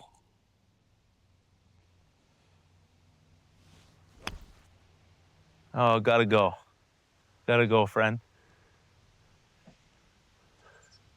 how does it not? Anyways, balls. You know, ask me about golf like How I'm the playing fuck so well. does it go on the one, and then on this one, it's like it just doesn't do what it did on the last time I used that club. Because we're golfing. So That's so fine. the space is set up where if you have a podcast idea, we now can come in and execute for you with minimal fees. Yeah, so that's Right? pretty sweet. And you know, you're getting into real estate. Well, our team can come and film real estate. You want to film the commercials, like the things that you put on social media. Low cost to entry. We have the infrastructure, we're already using it, and it's going to allow, you said, co-op and other things for the kids to come in and learn and be an inspiration. We're not in it to make a pile of money, we're in to cover the bills. Yeah. Have some fun. Meet some people. Have some fun. golf. And I talked about it. It's like, you know, we're not Spielbergs. We're not out here. Oh, it's up there, so yeah. we're good. We're not trying to, but if we can get movies and we can start enticing and bring awareness, and that's what the Connected North is. It's about, you know, I've been fortunate enough. I've been contacted by a client, and I think I'm going to take a small equity stake inside their company and come on and help do a growth strategy for it. So that's going to be one of the projects that we're tackling. Is this a podcast? No, this is the full company. Oh. So, you know, in context, you'd be like, Brad, I want some help moving the route. So, well, what does that look like? And we form an alliance and a deal, and away we go. And that's what we do. So this is a full-out company. So are we having a business meeting now since we're on a golf course? Like, are we bringing this back? It could be a business meeting, but today was supposed to be a follow-up. So Well, yeah, we curveballed. are we getting into the area where you are developing yet? Slowly. Okay. Slowly. Yeah. I mean, if you pan the camera this way, Yeah. there'll be homes down number 8. It's a bit of a downslope, so I'm not quite sure the view or vantage point you'll have of the golf course itself. Not to mention, you want to be set back a little bit from errant tee shots like I've been hitting today. Right. But yeah, you'll have course side all the way down.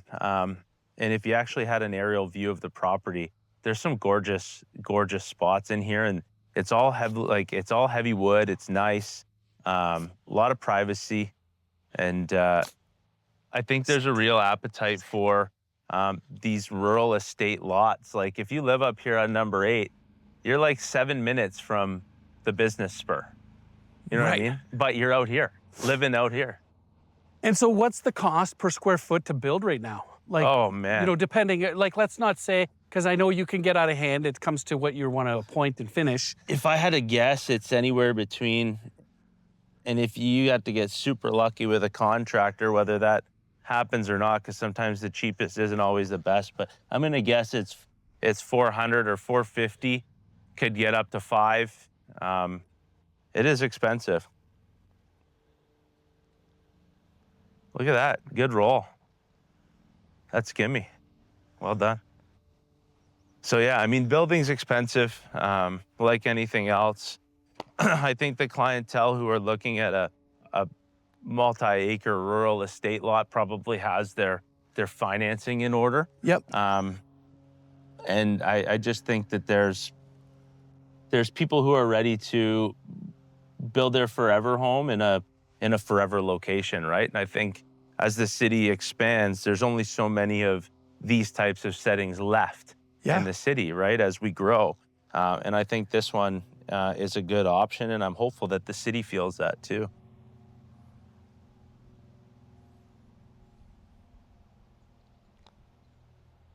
There it is.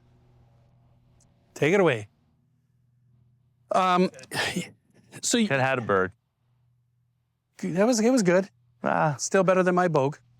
Yeah. That's what you said, the city. And I think that in this October, we have some choices to really make with who we're putting in. And I see a lot of new names coming in on the council. I'm seeing some. I'm hearing some. I try to not involve myself too. Actually, I shouldn't say that. One year, I was going to run for a ward councillor, but it wasn't the right time for me, and I don't even know if I'd be qualified. But You don't have to be qualified. That's the key. so there are a lot of new names. I've enjoyed, and I've said this before, and I'll say it again because I want to stay true to this. My experiences with our current ones, I haven't had experiences directly with all of them, but Yep. the ones I have had experiences with, and city officials, not just ward councillors and also the mayor, might have been generally positive. And I know maybe not everyone is going to come out and say that, but I feel like, at least for my own initiatives, we did our due diligence, explored them together. They participated in the processes. We had really good dialogue, and I felt like they've rowed the boat the same direction. And I feel like a lot of people's narratives are that they want to do the opposite of what everybody wants to do, right? Like that's the cliche. So my experiences have been generally positive. Okay. Maybe that's few and far between or something, but I'd be lying if I, made up the story that I haven't enjoyed my interactions with the city. I've had a mixed bag, and I really have. And I thank the current council. They helped me out when I had an ARPRO, and I'm forever grateful. We relocated our business downtown, and they were really supportive of that initiative. And but as I look around at a lot of the social programming and the state of the city, my answer is selling. Selling gets you out of trouble. Like, you want to be on the forefront. And then I hear nonsense about this data center, and these counselors are now trying to get votes at the last hour when it's bullshit because they already signed off on the sale of the property. That was when your time was there. Do you know what I'm saying? Like, Yeah, to my understanding, and I'm not, again, I don't know, but I think it's like that sale in particular wasn't the one that they're now saying there needs to be due diligence on. they're I not. could be wrong. They're not, but they're stirring that pot, right? Like it's typical small-minded things. I want to know what the business layout. What is the plan for businesses? How are we going to help businesses like your development corporation? How are we going to help businesses like your golf course bypass some of the regulations to maybe get more water?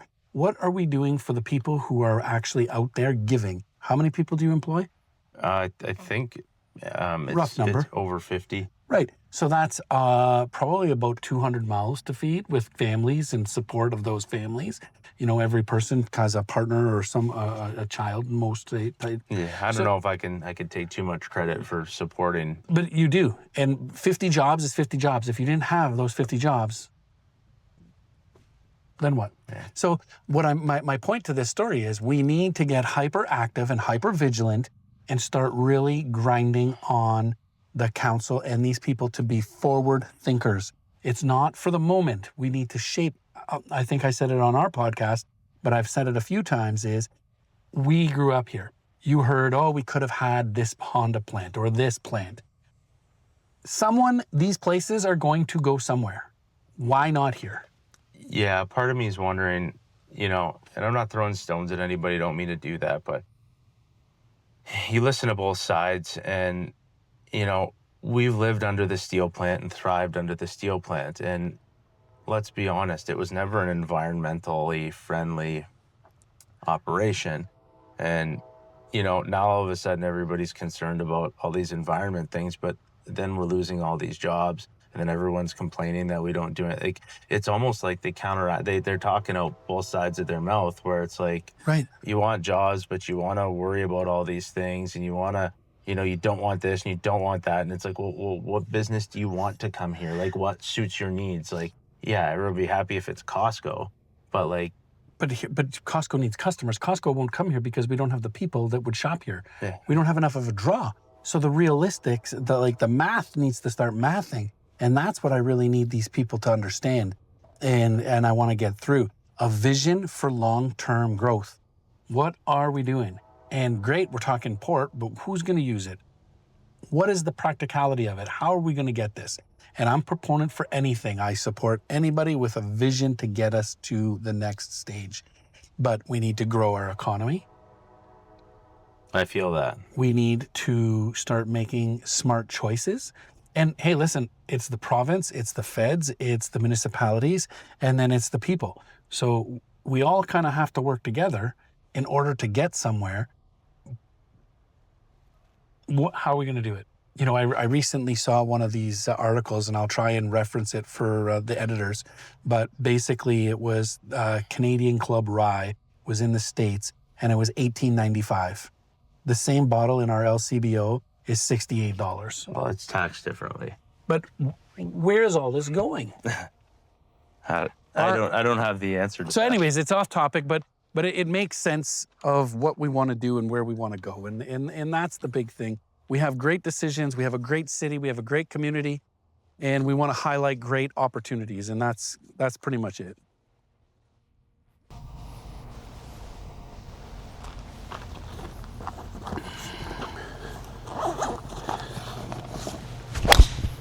Another one.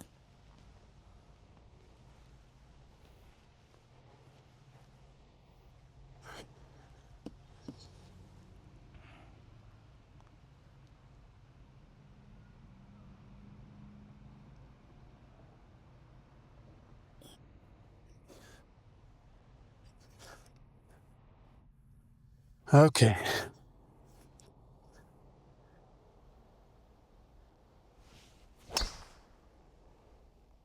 Both playing from the right, eh? Yep.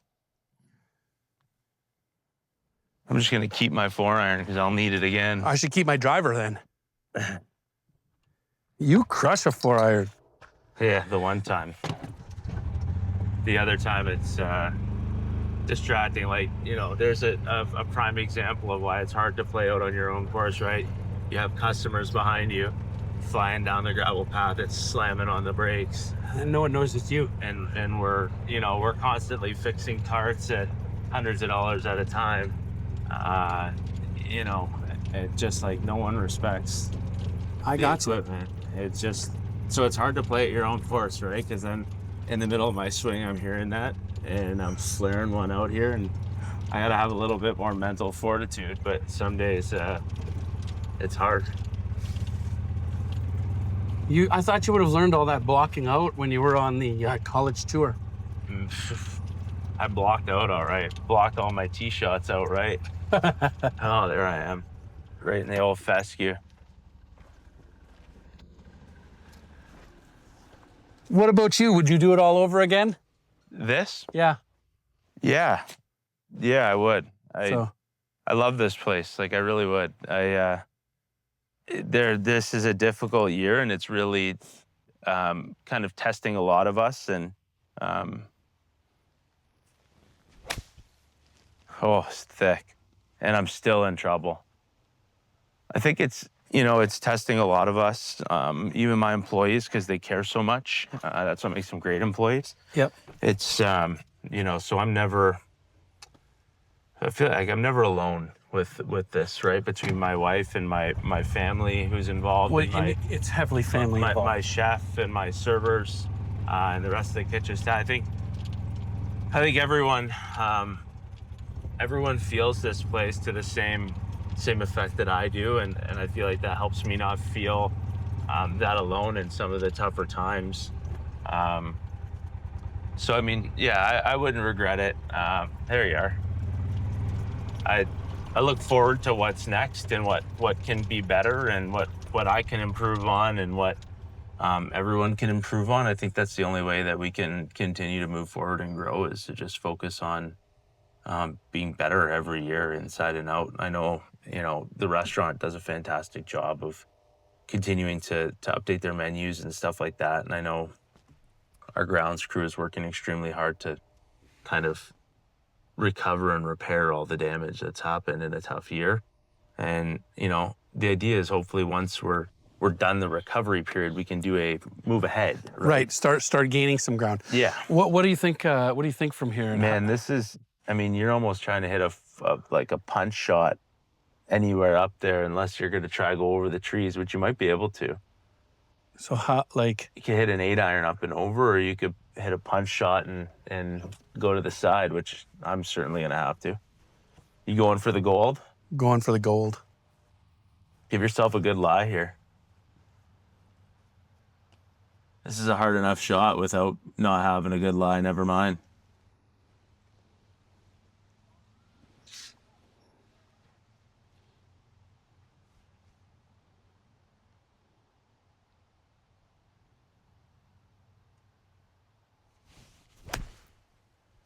Oh, struck it all right. Didn't come around though like I needed it to. You know what? That's all right there. Got to look. And you got a stroke on me because I had to punch out and I'm still trapped. You know what? We're going to give the camera some. I'm going to try and punch one through that hole in the tree. All right, let's do it. You can do it. Yeah, I'm so confident in how bad I am. This is just the shot I need to turn it around. This is our See the hole? this is our turning point. Yeah, see the shot? Yep.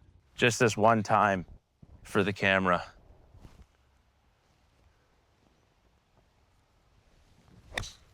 Oh, hit that tree spot on. You're welcome. It did exactly what I wanted my ball to do, is move down.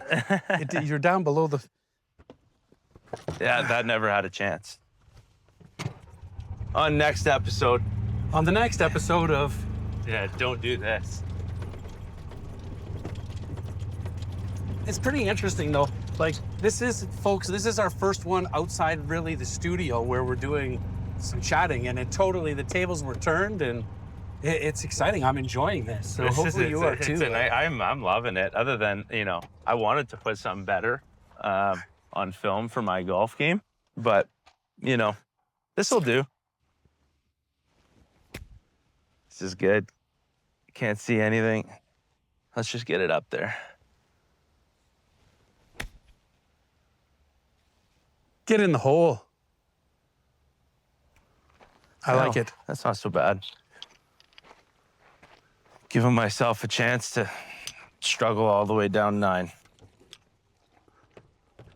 Well, I have to say that this has been one of my more enjoyable outings, so I really do appreciate your great hospitality and this amazing conversation, because, I enjoy sharing the story. And Is there a future in this style of pod? I would say, yeah. You know what? We'll have to see what you guys at home think. But honestly, we could be onto something. Yeah, The only route if might this be- guy can edit out most of my shots would be amazing. And just make the good ones. Yeah, make a highlight reel of all 2 shots I've hit today. You got her, Brad? Well, I'm way further than I thought. I thought I was right up here in this hump, but I'm on an adventure down here.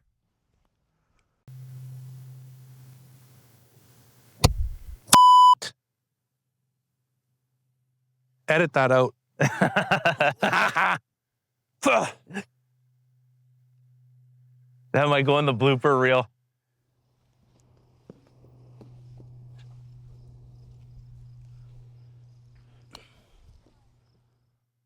There we go.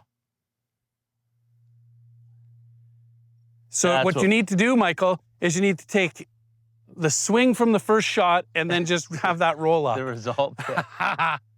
Or just edit the first one out. You looked like the same space anyway. All right. This is the old side bender on number 8. She's going to take off this way on us.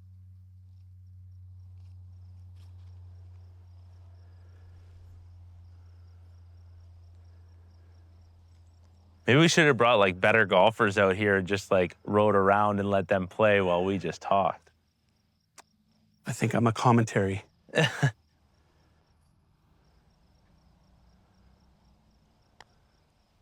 That is awful. Oh, so distracted. I thought for sure it was going to bite and come across.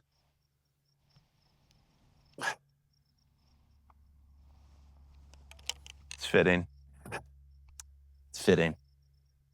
Oh, usually I'm good at the one-handers though. Not today. They're usually for 8. It's been you know what? 9 holes is a great amount of holes. It's good because you still have like a hair bit of energy to like have a drink and a bite to eat after. You know, for a bit, I considered with the extra property originally before we had acquired the other pieces, that a 12-hole golf course is actually like the perfect amount. 12 holes is the perfect 12 amount. holes, right? So that idea had been thrown around a few times, but I think the investment that it would take to build 3 golf holes would be... It's like $1 million a hole? No, I don't think that much, but it'd be insurmountable to recover from, especially with the other needs of the property. And again, we have the same amount of water, right? Our limitations are the same. Right. So our preference is to get this 9 looking as best we can and just sticking to, you know, what we know An best. amazing 9 holes that is just dialed, which you have the great, like it's great. The course great, the layout's great. I mean, this year you said it yourself. It's a hard, but your greens are fantastic. You know, you can tell you're putting in the effort. I travel a lot for work, as you know, and when I used to travel a lot. So I'm very particular about going and looking at like clubhouses and different things. And I'm like, I really believe that a great partnership with like a curling club and building a state-of-the-art facility that is a true club atmosphere would fly. I think it's after your development though, because that way then you have the people already in the draw. Yeah, we hope that, you know, a neighbor right up here would just bring more awareness more than anything, right? Like we're so tucked away up here, which I think is fantastic for living, right? Because you get to be like secluded, but not. Right. But when you're secluded and you're a business, But- that's difficult. Yeah, but you're a destination, right? So, you know, hopefully this gets us. And did you get any good response from the pod? Yeah, actually, we got a lot of good response. You know, I found a lot of people are pretty good liars. They're like, "Oh, you sound, you know, intelligent," which I know is not true. You know, it was so nice, like, you know, refreshing to hear the truth of some of those things. And I just like, I'm not filtered or smart enough to not tell the truth. So like, there's, you know, I'm a bit of a liability with a lack of filter, but you know, I had a lot of good response. Like I was just at the Steelworker tournament, and a couple of people, you know, you greet them and you see people you haven't seen in a long time, and with the handshake and the how you doing, they're like, you know what, I listened to your interview, it was amazing, and I don't believe it was amazing, but you did a nice job. No, I think it was produced well. It's the people behind that are making the magic happen, because it's definitely not me. I know how that is, that's for sure. But I've gotten that comment. I can't even count how many times, and how many times people have reached out to me about it, whether it's on socials or just a text, just friends. I don't know what the reach was on your end, but I feel like a lot of people have talked to me about it. A lot of people have seen it or listened to it on Spotify or YouTube or whatever other outlets you have it going on. Yeah, I got a lot of feedback, and I think it bled in. I mean, there was just, you know, I think we got a community vote bump where we did well in the community vote Congratulations. categories. So there's just different times of the year and different things that you certainly see a bump, right? And I think definitely your podcast was one of them where, you know, we became front of mind for a minute for people who are going out and dining or golfing. Yeah. I certainly believe that. Well, that's great. And you know what? It's good to know. And like, I like hearing feedback, good, bad, or indifferent. That goes for everybody at home too. Good, bad, whatever it is, you know, we're trying to improve. We're not the best. We're not the worst. I think that we're somewhere in the middle and we're always improving. And that's what it's about. It's about improving and creating the awareness and the heightened awareness. Again, I think I said it a couple holes back. There's stories to be told. And we need to just do good storytelling. Well, I'm glad I got to dig into yours too, because I think, you know, it's important that you're the one showcasing, you know, other people's, you know, talents and hard work and effort. But there's a story behind the podcast that was never told too, right? And so, I know I kind of flipped you upside down here today. That's why I played for see right there, I'm talking to the middle. Yeah. I played terrible because the script flipped. Me too. Not that there's... Right? Because now you're like, oh, geez. I'm going to jump on that. No, and it was like, you know, I was like, well, I wonder what he's going to ask me. And then I was like, you know, I've, you know, had my piece already. And you were kind enough to talk to me again about a follow-up. And it was really, really kind of you. And I appreciate that. But I was like, you know, he's been so good to me and has, you know, helped me with this pod and helped us. And I said, at some point, he should have a moment to be able to tell his story because, you know, truthfully, people want to listen, but they got to know where you're coming from, too, to know why. Right. Why. Yeah. The why, I think, got answered. So I definitely appreciate that. And I appreciate your kind words. And really, you know, that's what this is about. It's about awareness and it's about getting the journey out. And then it's about bringing more things. So we want to see success. And how do we get success? And it's everybody working together, and let's cut the negativity down and really start hyper-focusing on the positive. So how do we grow the golf segment of this media? Because if this was good and we get some response here, are there people out there in the city that would come and play 9 holes and tell their story? So here's our ask. Dustin and I, Studio 726, the route. What we want to do is we want to know, will you come for a round at the route? Yeah. Tell your story on camera. Swing bad swings like us on camera. And, you know, we'll get to know each other a lot better as a community, I think, if we get some community pillars out here to tell their stories, whether it's where they've come from or what they're doing currently. I think there's a ton of talented and wonderful people here that deserve an opportunity to be showcased. So I'm in. The studio's in. I think our camera guys and producers are in. I guess I'd have to be in. You have to be in. Okay. But my golf game is not in, so I get to come and walk and be part of the commentary in the gallery. Well, I'm amazing. Because I don't know if I'm a qualified golfer or not. One time, baby. Need it. Even just so I could sleep tonight.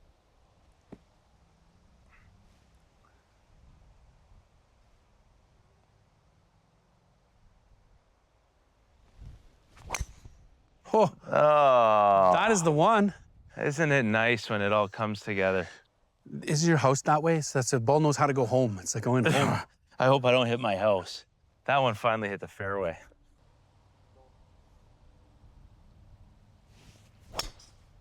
Another one.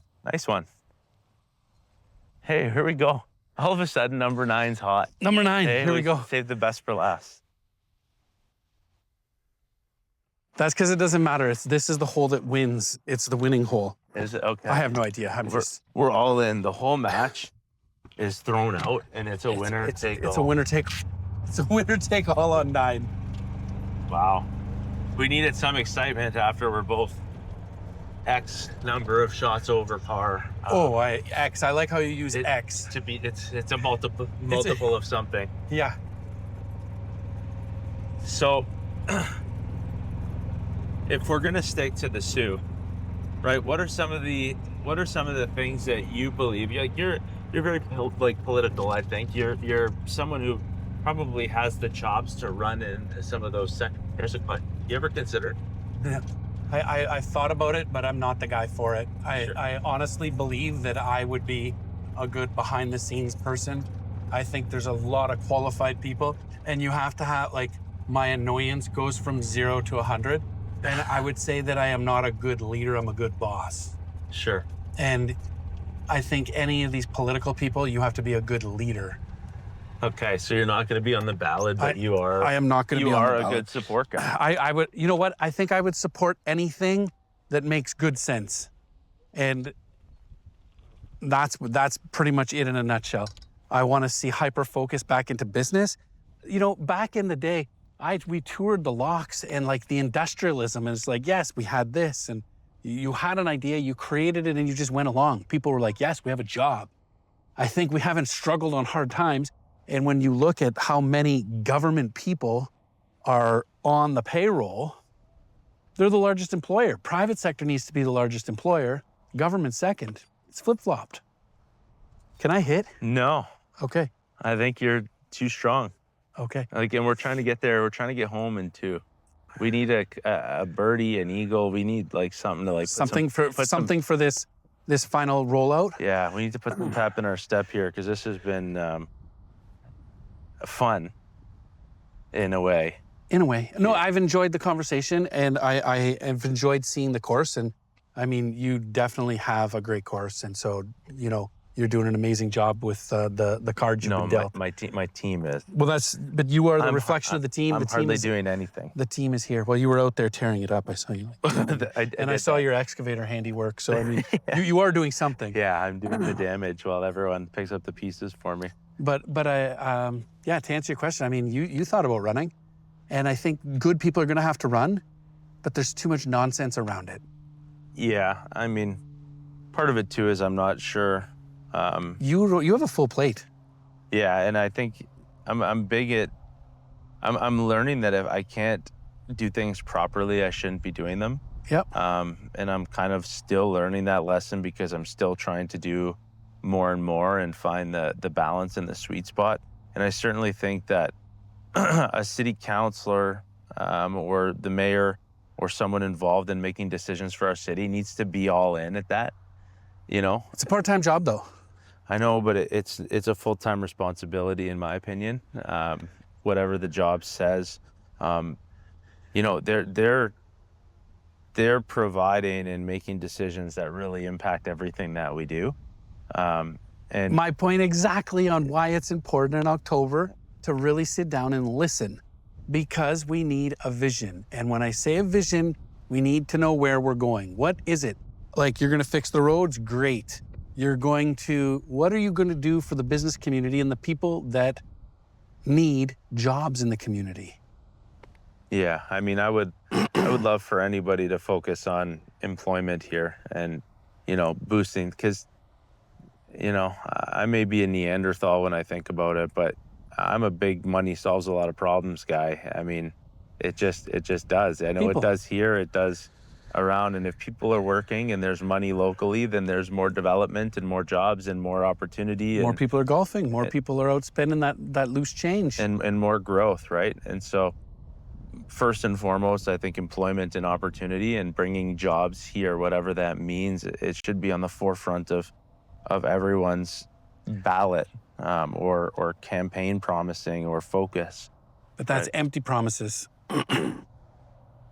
Yeah, I mean, It's just, that's where, and you know, I think there's so much nonsense out there that how do you know? How do you really know? well, I know money's tight here right now. That's all I know. Everyone's feeling it. And you know, it keeps us up at night because there's small businesses that depend on it. And Well, there's a big ripple effect too. Like, we all support each other's business. So it's not that, you know, if small businesses are hurting, all small businesses are hurting. but yet when you look at our federal or provincial spending and where some of these line items, this is our tax money that's going to support some of these causes or these initiatives and these other things. And I'm like, are you kidding me? Like, if I was to invest my business dollars into that, no way I would get, like, I'd be hung. Yeah. So Yeah, if you had to answer to a board on it, right? exactly. So I am going to give it a whirl now. You may want to keep an eye on this for me because I have no idea where it's going to go. You look right up in the sun too. It's a bit blinding.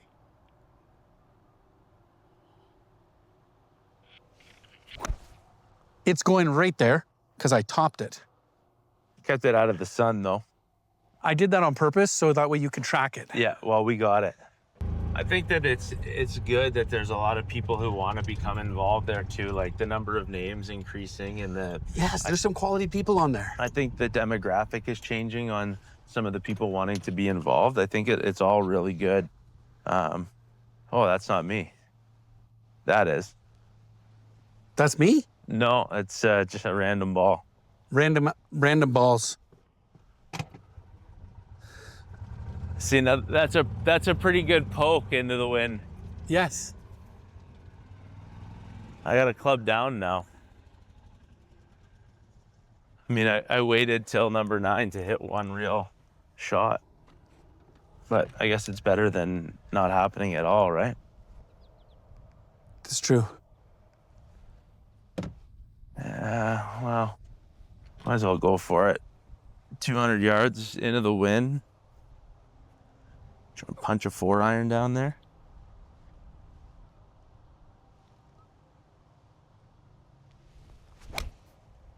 And I punched a 4-iron into the restaurant. Did it hit your building? Not quite, but I'm looking forward to dinner. That's why your ball's ready to I'm pack. just It's trying. like, Yeah. it's like, let me get in there. Oh, yeah. You know what? that's the way to follow up a really nice drive, is to flare one. Isn't that what I just did? Yeah. On mine, so. Flare one into the restaurant. Well, at least it didn't hit your windows Or my chef's Jeep. or your Maitland Ford. Yeah. The Bronco. Where did this ball get to? Here we go. And how far do you think we are? Is that the wagon right there? That's the motorhome. Love it.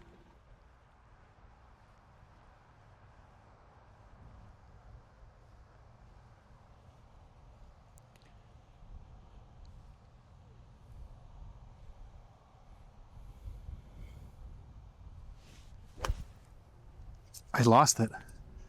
It's rolling off the back. Is it really? Yeah. Shit. We're going to struggle right through to the bitter end, eh, Brad? Well, you know what? It is real. The struggle is real. Very. Especially today. But I tell you, you could come out on a different day and it would be like lights out money. I mean, not me, you. Well, I'll wait and I'll let you know when that happens. Just what you want. Nice out.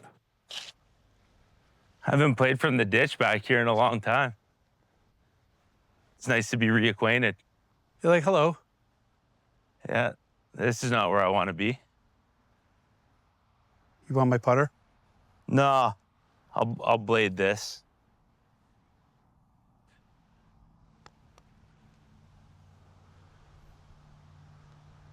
Right weight. Take it away. Be done with this. Let's be done with this.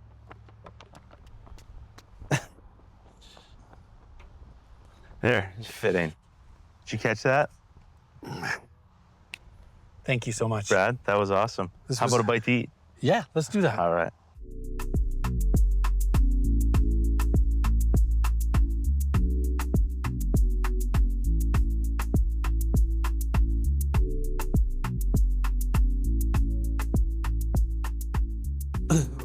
All right. So, I mean, between the podcast and the golf round, you heard a lot about the kitchen. So I'm going to show you where the magic happens with Chef Mike.